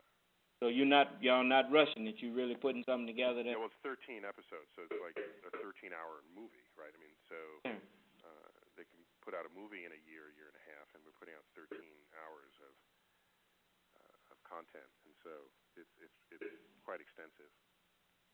Brother, you what, 48 years old now? No. I was born in 1958. I'll be turning 54 this year. 54? Yeah. Okay. All right. Well, I got you by about 7 years. Oh, okay. Yeah, but we all around the same age, brother. And yeah, so that's my latest project, and that's keeping me off the streets. And also, trying to influence Obama's sense of how he should divert resources to repumping the health of the economy. And so there's some success there, but there's still a ways to go. Okay. So you have been able to kind of work with his? Well, I've met him twice, but not in any way that where you can expect any consequences from it. They were just meetings. Yes, sir. I mean, handshaking, that kind of thing. But I have the visibility of my most recent book and the content of that book as it has influenced videos that appear on YouTube, for example. There's a video that went viral. It's got several million views that talks about the need and the urge to explore and the value of learning what our place is in the universe. And so there's been a groundswell that I've been impressed with, and with people wanting to sort of become reborn in what it is to be curious about the world once again. Well, a lot of our education in the school system was geared towards turning us off from wanting to learn. Yeah, exactly. That's part of that's a whole other problem. That's right. That's because that feeds the system with people who have lost what it was to be curious. Yes, sir. Yeah. So, your time with NASA. How many years were you with them? I served on their advisory board, which is what they call the advisory council, and so it's a turn of duty, so it's 3 years. Oh, it was a tour of duty? Yeah, well, in the sense that you get a 3-year appointment and you go on and then you come off. So, and there's 20, 25 people who serve in that capacity at any given moment, and so I served on the advisory board of NASA for 3 years. But that's separate from the commissions that I served on that were created by the White House. That's independent of NASA, and our advice to the White House and to Congress would then influence NASA's budget, NASA's mission statement, and the like. So I've had several encounters with Washington in this regard, and not something I'd want to do often, Washington. Nice place to visit, but you don't. You don't want to hang out there. Right. I hear you. Right. Look, you alluded to turning the space program over to private industry. Well, they've always been a participant. NASA has never always had all of the technology it needed to accomplish its goals, so it has partnered ever since the beginning, since the early 1960s. It has partnered with private industry. So the role of private industry in space exploration is not a new one, although for many people they had never heard of it in that context. Typically, the way the conversation is unfolding today is people imagining that private enterprise would lead a space frontier, and that's just that can never happen, because the frontier is expensive, it's dangerous, and has uncertain risks. And those three factors combined make it impossible, literally economically impossible, to create a capital markets valuation of that activity. Because the way you attract private investment in private enterprise is you say, who's going to invest in this activity? And it's high risk, but your return is going to be really high. Well, all right, you can't even say what the return is because the risks are unknown, so you can't even quantify it. That's why all the greatest adventures ever undertaken in the history of the world have been done by governments first. They shoulder those risks. Then once certain routines are established of space exploration, in this case, but in other routines, take Columbus, for example. So his voyage is sanctioned by Queen Isabella. Yes, sir. So he draws the maps. He decides where the trade winds are. He tells you whether the natives are hostile. He tells you whether there's food where he's going. He comes back, alerts others. Then private enterprise comes later. So that's how you get the Dutch East India Trading Company, for example. They were not the first Europeans to cross the Atlantic because there was no way to invest for that kind of activity. And so you come after, like I said, after the maps are drawn and the risks are assessed. So private enterprise would, for example, go into Earth orbit, something NASA's been to and understands very well. But they're not going to lead missions to Mars or to the moon. Yes, sir. Well, that makes sense. If for no other reason, I think for the security of the nation, you don't want to let private people just take the lead on it. Well, yeah. So security is an important issue as well. Yeah. Although that's resolved for free. In the sense that it's resolved without having to plan it that way, because they're not going to be leading the frontier. It's too costly for private investment. Yeah. Now, of course, Bill Gates could fund his own mission to Mars. I reckon he could. That would be a vanity project. It wouldn't be because he thought he would make money for having done so. Yes, sir. So, brother, it's so many things that I remember. Are you familiar with any of the history of the Nation of Islam? A little bit. That mostly through. I occasionally come across the newspaper and the history as it overlaps with Malcolm. So, but other than that, I don't claim deep insight, but I have peripheral sort of newspaper understanding of it. What is the what is your major? I assume are you an agnostic? I would say that word probably comes closest to my views of the world. Because and for the audience sake, agnostic means that you don't believe that the existence or the clarity of God has been fully delved into or understood or is unknown. Is that? Well, I guess no. I think the more common way to think, there's been a lot of interpretation of the term, but the way it was invented back in the 19th century was to describe an outlook that said whatever people have presented as evidence, one finds not yet convincing. Yes, sir. But they're open to, if someone has an argument or evidence or so they're not living life in denial of the possibility. They're completely open to that possibility, but have yet to been seen convincing evidence for it. And so that's an agnostic. In contrast with a strong atheist who would say there is no God, and don't waste my time.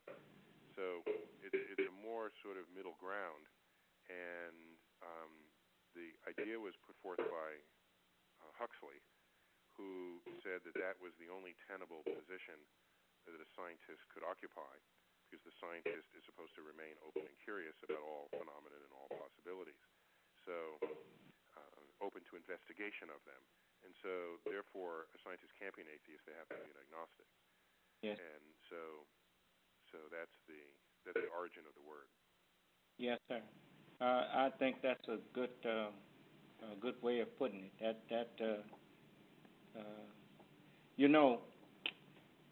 People who I remember the Honorable Elijah Muhammad in 1974, which was his last Savior's Day address to us. He said, for 43 years I have been teaching that God is man. He said, for 43 years I have been preaching that you will one day wake up to know. You will wake up and agree with me. And then he said, from the looks of your numbers here today, it seems you're waking up. He said, if we had been in here worshiping, he said, we have some scientists visiting us. He said, they are great scientists visiting us. And if we had been in here worshiping the space, the atmosphere for God, they would not have taken a seat over there. Because they did not go to the universities of the land to make a fool of himself. He went there to learn the truth of who is who. He said they would look at you and laugh at you to tell them to worship something they don't know nothing about. And so I have really, since then, came into the reality of what he was saying. And I understand that as you and I are speaking, for instance, you are actually, when you are talking to me, you are shipping words from your mind to my ear. And hopefully into my mind if I'm doing something other than just being quiet, waiting on my time to speak. And the same when I'm talking to you. That word, wordship, is actually what we do. We ship words back and forth to each other's minds. Now, what that word is what we have an abundance of in our minds. So everyone, whether they realize it or not, worships something. And if it is something that you can prove, then you are worshiping truth. If it's something that you just believe and have no proof of, then you are worshiping that which you do not know. For to know means to understand. And if we understand, we can teach. If we don't understand, we cannot teach. And therefore, we can just tell people things and tell them like we were done so many times. We were told a lot of things and taught very little. And so that's what I want those who are in this audience listening to yourself and me. I always try to bring someone who is knowledgeable, someone who, if we want to ask you a question, you can give us an answer and teach us how you arrived at what you are telling us or saying to us. And for you can't teach what you don't understand. And so I always welcome the intellectually capable brothers and sisters in here. I've had Caucasians come in here too. And well, thanks for that invitation. I'm an hour later than you here on the East Coast. Yes. So I gotta go.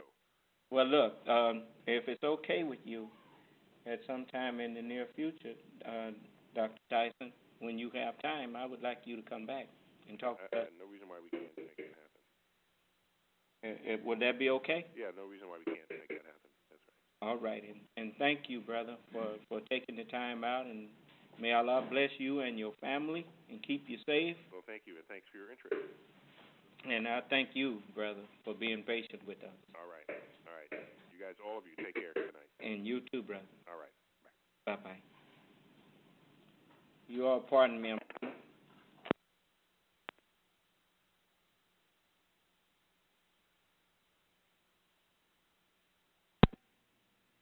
Okay. Now we are back. I mean, if you all want to check out some of the brothers, he's not no lightweight. You want to go on YouTube? They got a lot of clips on there from him on many different subjects, and I want to make sure that people like him meet people like us. You surround yourself with intelligent people, and then you don't have to have all the brains in the world if you're surrounded by some of them. You'd be surprised what you can accomplish when you surround yourself with people who know how to do something. So I'm so thankful that he didn't seem to be uncomfortable with us. You make sure you write him and thank him, email him and thank him, and we're going to have him back. Yeah. Neil, Mr. Neil deGrasse Tyson.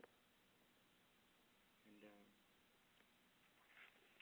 I always want to meet with the people who are as the messenger called them, the people from upstairs in this world. So as he said, we the people from upstairs in the next world. So we like to,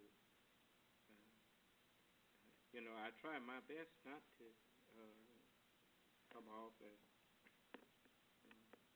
trying to belittle nobody, because that's the last thing we want to do. We want to build a bridge. We want to make friends. We want them to know that we got sense enough to appreciate when somebody with some sense, knowledge of things that we don't know, enter into an arena with us.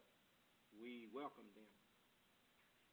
We got lots of room for knowledgeable people who want to do what's right. We always make sure we stipulate that you got to want to do what's right. Soon, we just won't be able to tolerate with you if you don't want to do what's right. We got to shake the dust of slavery off of us. And so I want you to, brother, open up the phone line, see if somebody got something they want to ask. Ask before I go. He stayed with us the whole 2 hours.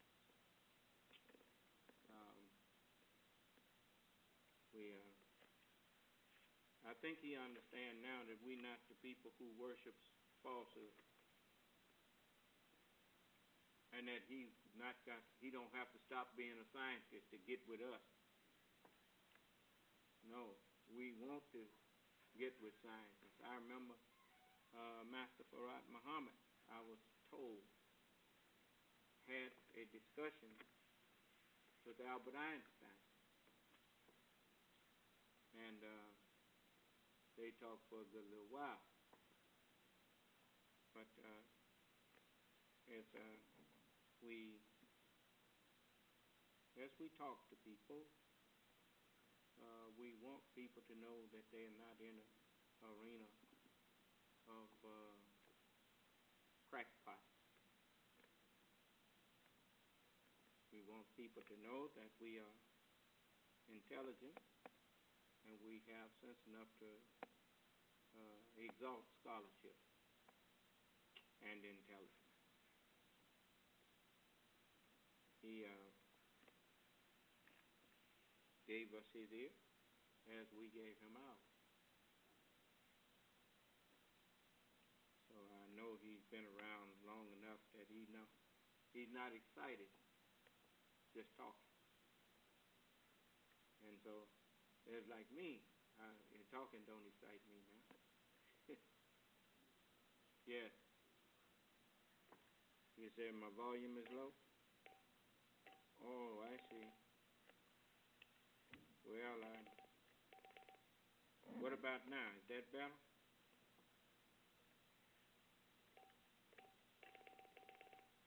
I don't know what let's see. What about now? Is that better? Can y'all hear me better? Sir, much better.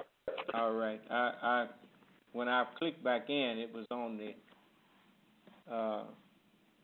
handset instead of the speaker, and I didn't. Yes, sir. I didn't see that. I apologize.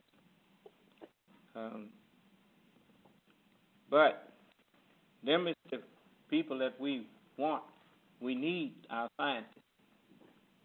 We need them to feel that they need to come home. That's right. If I could get y'all who here with me to get serious about helping me, I'll show you. We build something, make them come home. They'll be glad to come home. Come home and build you up, make you into a progressive, productive people. But if you want to just sit around and do nothing, satisfied to stay on the bottom of civilization, and everybody looking at you, shaking their head in private, grinning in your face and shaking their head at you in private, that might be good enough for you. That ain't good enough for me. So I'm telling you, you know, you got a history of starting things and don't finish.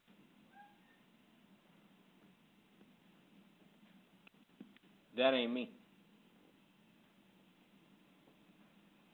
I intend to finish what we start. You know, this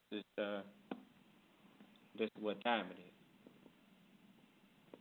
So, you see the kind of folks that we attract? You know, we are not here just trying to build a club. We're going to build a nation. The messenger laid the foundation for a new nation. He laid no foundation for no new club. He laid the foundation for a nation. And if you ain't ready to help me build a nation, you're in the wrong place.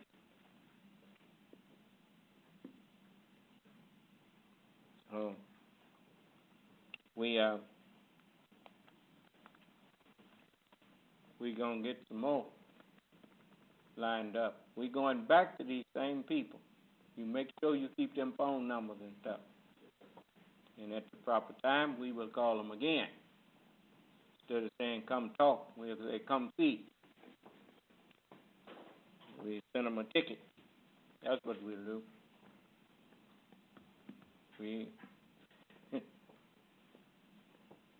We ain't got to reinvent the wheel. That's what them universities do. They send you a ticket. Say you come see our campus. Ain't that what they do? Yeah. Have a limo meet you. That's right. So, man, we got some smart people.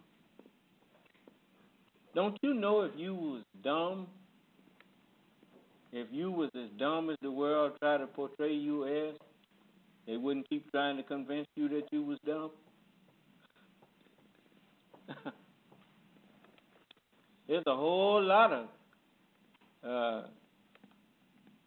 stuff been taught to us to make us feel dumb. As I told you, if we didn't have something that others didn't have, they didn't have to go and sail across that ocean. But what the average trip, how long it took to go from here to Africa by sailboat? and rowing. Man, that was a long trip. You think that man went over there to get some savages? He told on himself already when he came to North America. He found people living in tents, and he didn't make no slave out of them. He put them on a reservation. If he could put them on a reservation, he could make a slave out of them. How come he didn't? What do he need to come get us for? I just want you to think. Maybe I'm wrong. But have you discovered that you know how to do things that you didn't have to go to school to be taught? Any of y'all done noticed that?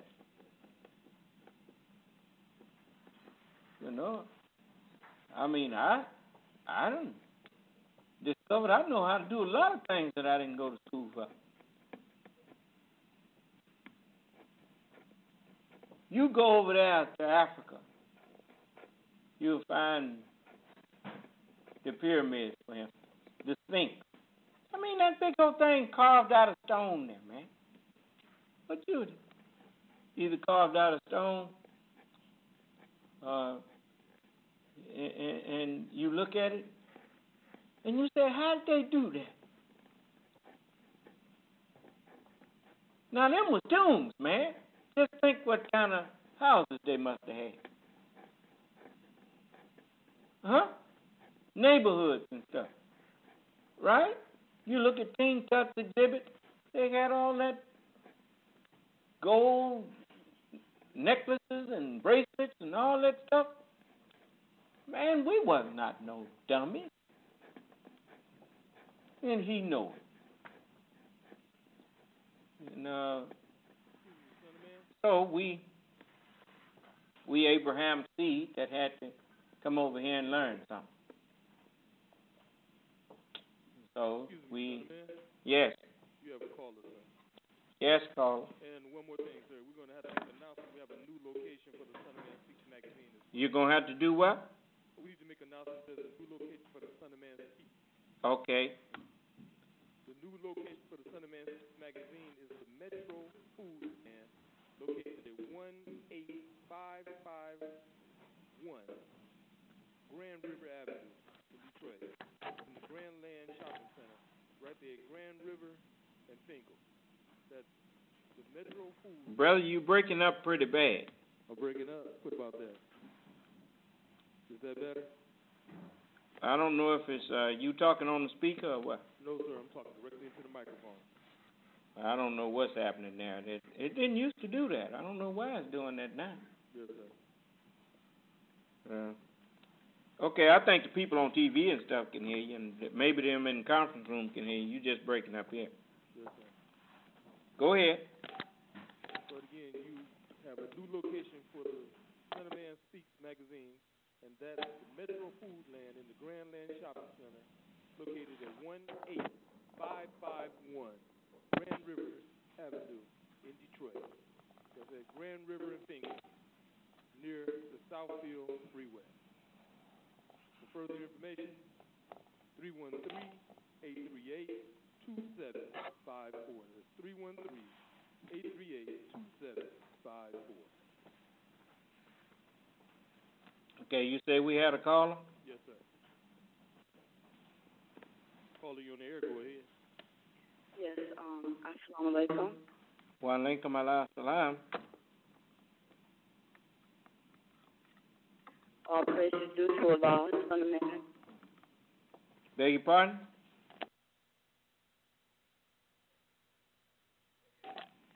What did you say? I said, assalamu alaikum, all praises due to Allah. I was just calling to, it was a beautiful spiritual discussion, and the brother was a very beautiful brother, and he had a lot of respect. And that's all I wanted to say, and thank you very much, Son of Man. Assalamu alaikum. Alaikum Allah salam.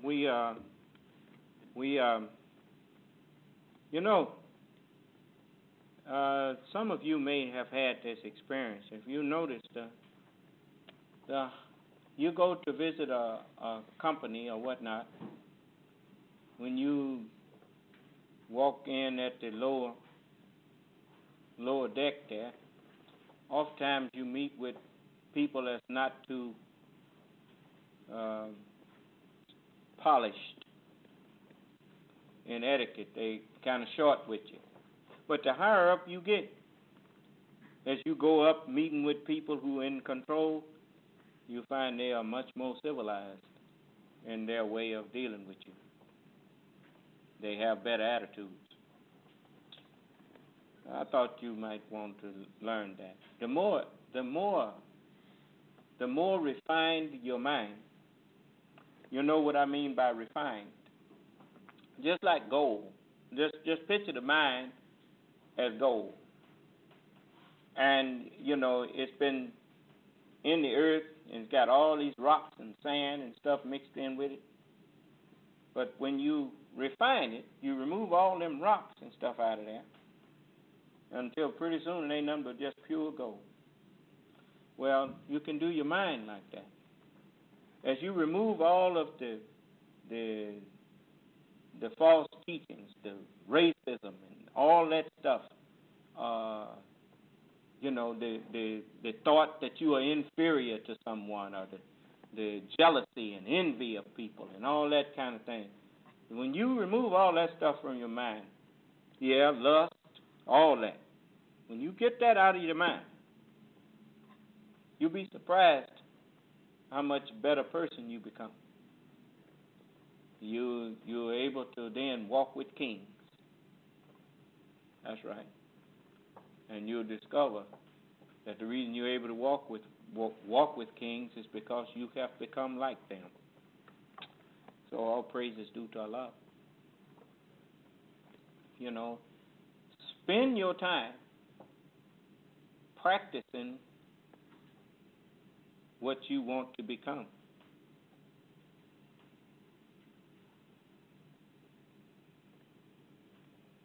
Spend your time practicing what you want to become. You want to become a righteous person? Spend your time practicing righteousness.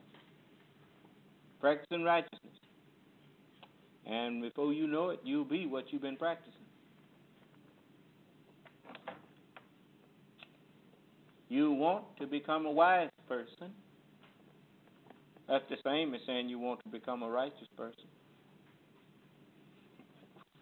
Then you can't hang around people who are not trying to become what you're trying to become. When I say hang around, I mean not just physically. You can't help but hang around physically people that's not righteous, because everywhere you look, there's unrighteous people. But I'm talking about hang around their mindset. Using their terminology when you're talking and all that kind of thing. There's certain things that, as the book says, evil communications corrupt good manners. You know how people say, well, excuse that French. Yeah, well, that's not going to help you. As long as you think in terms and communicate in the terms that the world communicates in, you are of the world. That's why what's in you what the world has in them comes out of you, because you are yet of that world. Do you understand?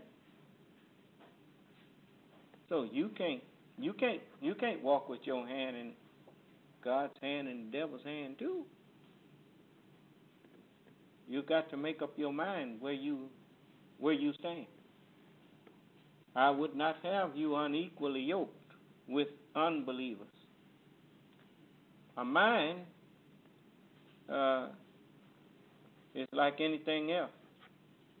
No two can occupy the exact same space at the exact same time.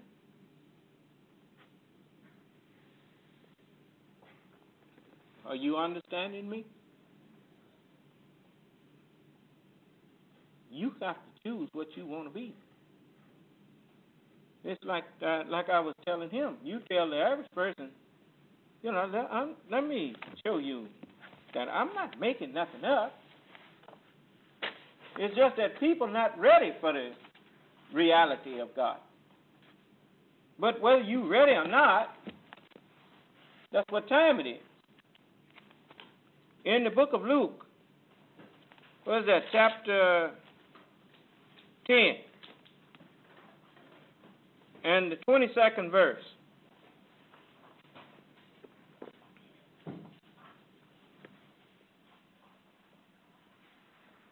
All things are delivered unto me of my Father, and no man knoweth who the Son is but the Father, and who the Father is but the Son, and he to whom the Son will reveal him. So notice, I'm revealing the truth to you now. That's my Father.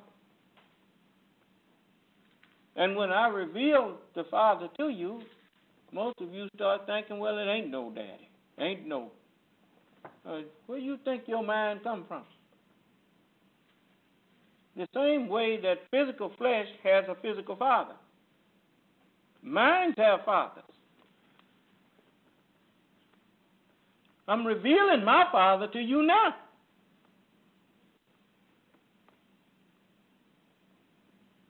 Then you say, well, ain't no God king. Yeah, I know, fool.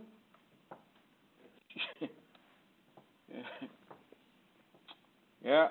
But you notice, as I was talking to our brother a little while ago and started explaining to him what we worship, he didn't offer no argument about he don't believe that.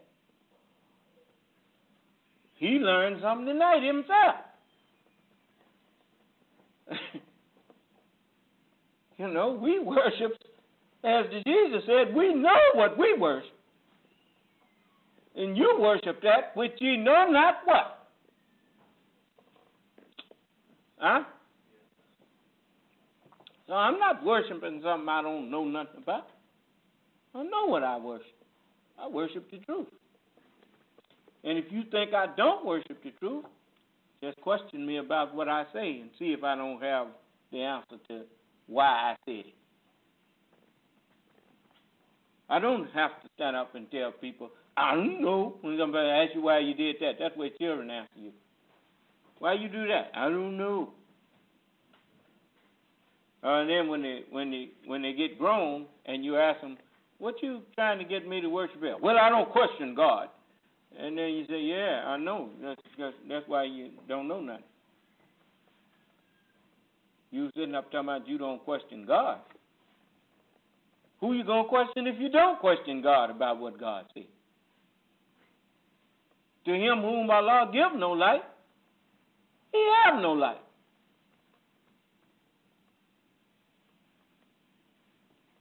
When you, ain't no scientist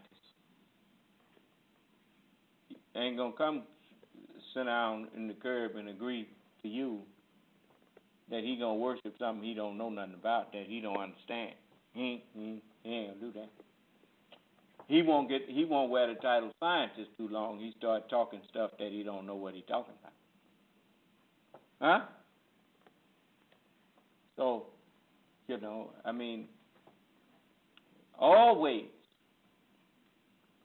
always before you argue, you should make sure you understand what the other person said before you attempt to argue. Do you understand? Because, that can get you out of the realm of scientific notoriety. We don't say things that we don't have no proof of. If you ain't sure, make sure you get sure. Make people explain what they mean. You see. So, once we understand each other, then we can decide whether or not we need to argue. Huh? This world certainly have not taught nobody the reality of Almighty God. So why should I be mad when a scientist tells me he's an agnostic? In other words, the jury's still out on that as far as I'm concerned. That's what he's telling me. Because I haven't heard nobody give me nothing that I can understand. Well, that's right up my alley there. So I gave him something he could understand this evening. Now he got something to go think about. You see? Do you understand? All praise is due to Allah. And so when we talk again, we will see what's done changed and what haven't changed. Do you understand? So you bring me some more. Yeah, you bring them in here. I like talking to him. I like talking to anybody who you can talk to instead of at. You see? So, I mean, he reminded me of some things I had said, which told me he knew how to listen. And, so, you know, his stock went up quite a bit with me.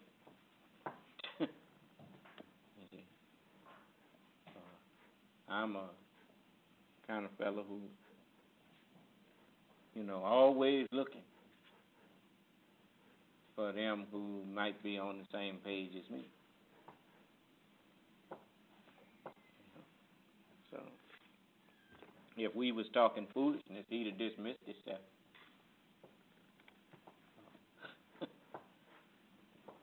I don't like nobody to come in and give me something and I don't give them something.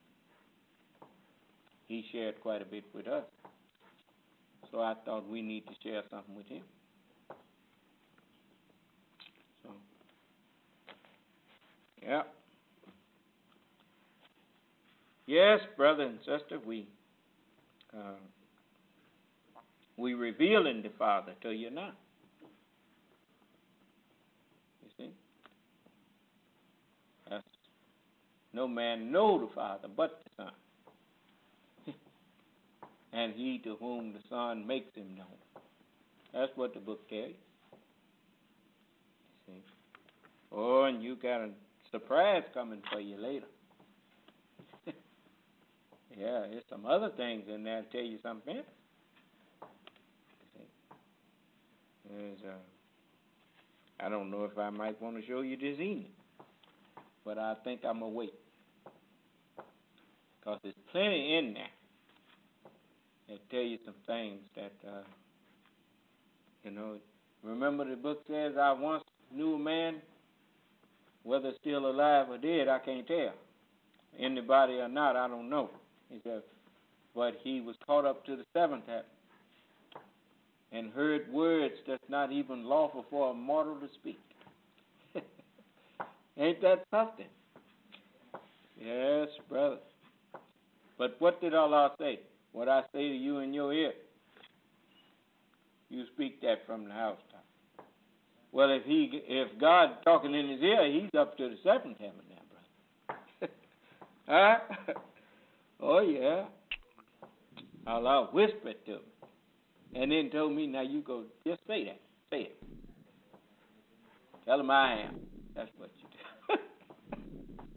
So, well, you know they're going to get mad at you. They was mad at you before you said anything. So what that means? That's pretty good. He give me the argument that you're going to say, and then he as good as tell me, so what? Let them say it. Let them think what they want. You tell them what I did. So, and he said, who is that keep on messing with their phone line?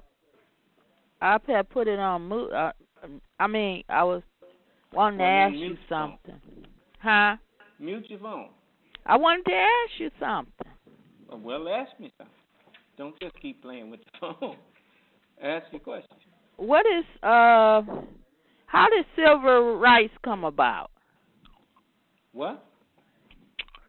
Civil rights. How did that come about? Civil rights is just another way of saying the right that everybody that's a citizen and in a civilized society, whatever civilization you in, the rights of everybody else that's in that society. And they are called civil or civilized rights. You know? Well, I heard some people say that it was for animals. Well, that's just people. To protect them. That's just people talking. When did animals have a civilization? And no. So. What is a jackal?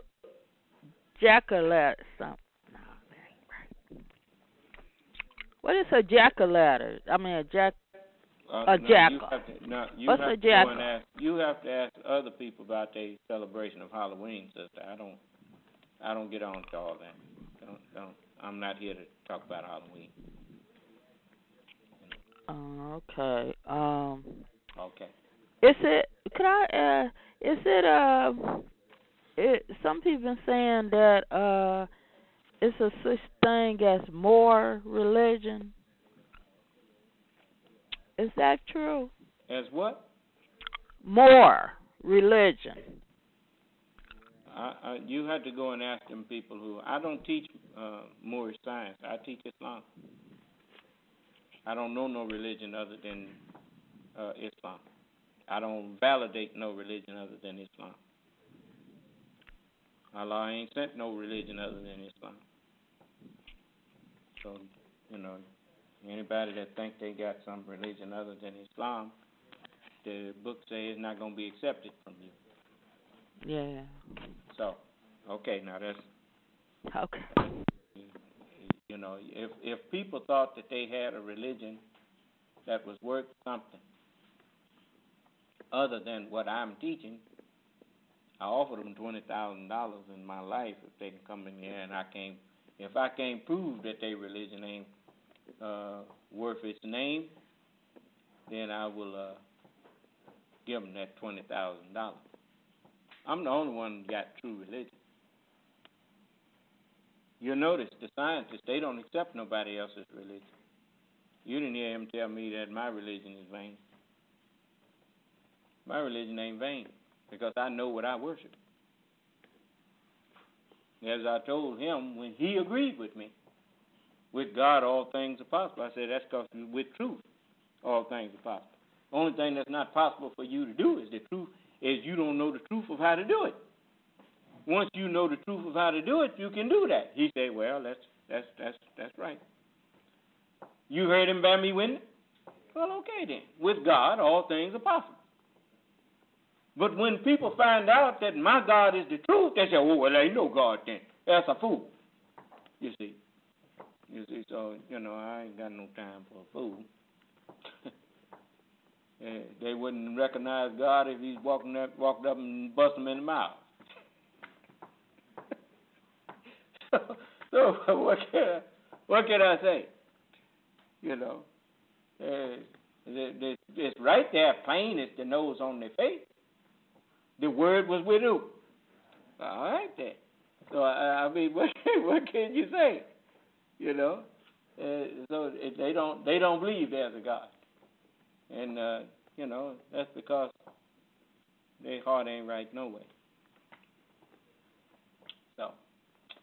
So we leave them to their sport and play and talking foolishness. So Allah said, leave them alone in there in the ordinance. Yeah, leave them alone for a while. Yeah, that's right. That's what we do. Yes, we had another caller? Yes, sir. Yes, caller. Caller, you on the air? Go ahead. All praises due to Allah.